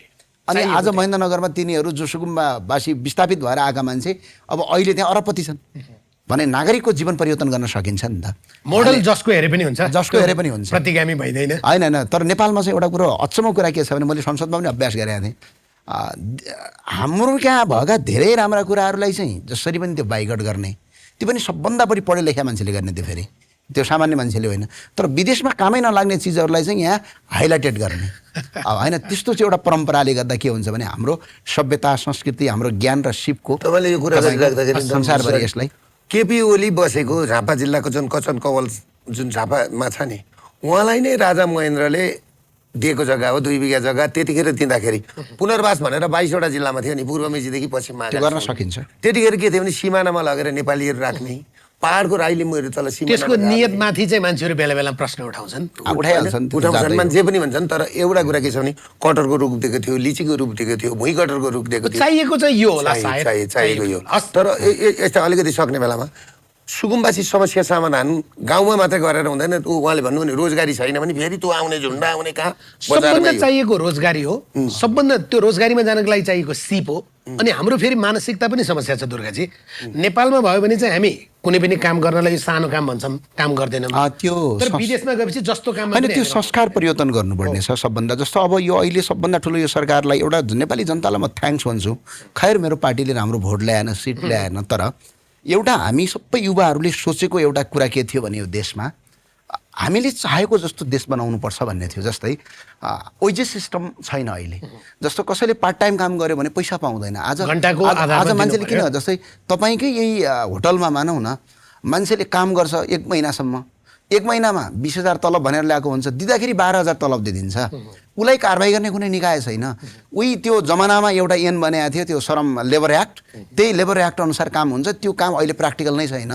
यस्तो सख्त एउटा ऐन बनाउनु पर्ने छ कि रोजगारी गरिरहेका मान्छेहरूलाई रोजगारी दिएन भने, त्यसको श्रमको तपाईँको पेमेन्ट गरेन भने उसलाई सख्त सजाय हुने एउटा ऐन बनाउनु पर्नेछ। त्यो ऐन यो सरकारले सजिलै सक्छ, किनभने उसलाई केही बाधा छैन। अनि हामी पनि समर्थन गर्छौँ यो ऐन आयो भने। हस्, अब एउटा अलिकति स्पष्ट पार्नुपर्ने कुरा चाहिँ दुर्गाजी, अहिले तपाईँले भन्नुभएको थियो नि, हामी 2टा मात्रै भएछौँ, हाम्रो विचार उस्तै उस्तै हुन्छ होला भनेर। तथापि हामी धेरै यो बाधे जायते तत्त्वबोध भने जस्तो कति विचार बजायौँ र एउटा कन्क्लुजनमा सरकारले राम्रो गर्दा सहयोग गर्ने हो भन्ने ठाउँ पुग्यौँ। हामीले यो कार्यक्रममा बोलाएको, नेसन स्पिक्स विथ राजेन्द्र बानियामा बोलाएको चाहिँ यो सुकुम्बासी समस्याका विषयमा एकदमै धेरै बोलेको श्रम संस्कृति पार्टीका अध्यक्ष हर्कराज राई साङपाङ, उहाँले पनि हामीलाई समय दिनुभएको थियो। उहाँ अन्तिममा आएर आउनु भएन। राष्ट्रिय स्वतन्त्र पार्टीका तर्फबाट त खगेन्द्र सुनारले म छाती थाप्न जान्छु डोजर चल्यो पनि भन्नुहुन्थ्यो। उहाँले हामीलाई समय दिनुभएको थियो। यो कार्यक्रम सुटिङ गरेको हामीले 12 बजेबाट हो, तर उहाँले 11:45 बजे आएर आउनु नसक्ने बताउनु भयो होइन। त्यसकारण फेरि हाम्रा दर्शक श्रोतालाई के पर्न भएन भने यी 2टा विरोध गर्ने मान्छे मात्र ल्याएर किन कार्यक्रम गरेको, राजेन्द्र बानियाको कामै यो सरकारको आलोचना गर्ने हो भन्ने प्रश्न हुनसक्छ। मलाई त मनिष झा भनेको थियो। हामीले बोलाएको चाहिँ खगेन्द्र सुनार, हामीलाई समय दिनुभएको, राष्ट्रिय स्वतन्त्र पार्टीको बाँकेबाट जित्नु भएको, र हर्कराज राई हुनुहुन्थ्यो। तथापि तपाईँ आउनुभयो, हामीले कार्यक्रम राम्रो गऱ्यौँ। यो कार्यक्रम नेसन स्पिक्स विथ राजेन्द्र बानियामा आज हामीले दुर्गा प्रसाई, नागरिक बचाउ महाअभियानका संयोजक र राष्ट्रिय प्रजातन्त्र पार्टीका नेता, संसद दलका नेता ज्ञानेन्द्र साईसँग आज हामीले सुकुम्बासीका विषयमा हामी आलोचना गरिरहेका छैनौँ, हामी समस्या उधिन्ने कोसिस गरिरहेका छौँ। समस्या उधिनी मात्र रहेका छैनौँ, समस्याको समाधान के हुनसक्छ। राम्रो गर्दा सरकारलाई साथ दिने हो, नराम्रो हुँदा प्रतिपक्षी दलका हिसाबले, अभियन्ताका हिसाबले र सञ्चारकर्मी हामी त वास्तवमा सरकारका लागि वाचडगको भूमिकामा रहने नै हो। किनभने सत्तासँग सत्ता हुन्छ, शक्ति हुन्छ, हामीसँग सडक हुन्छ र आवाज हुन्छ, त्यही उठाउने हो। यो कार्यक्रम नेसन स्पिक्स विथ राजेन्द्र बानिया तपाईँहरूले के छ नेपाल युट्युब र नेपाल लिड युट्युबमा पनि हेर्न सक्नुहुन्छ। आजको यो श्रृङ्खला यही सकिन्छ। नमस्कार।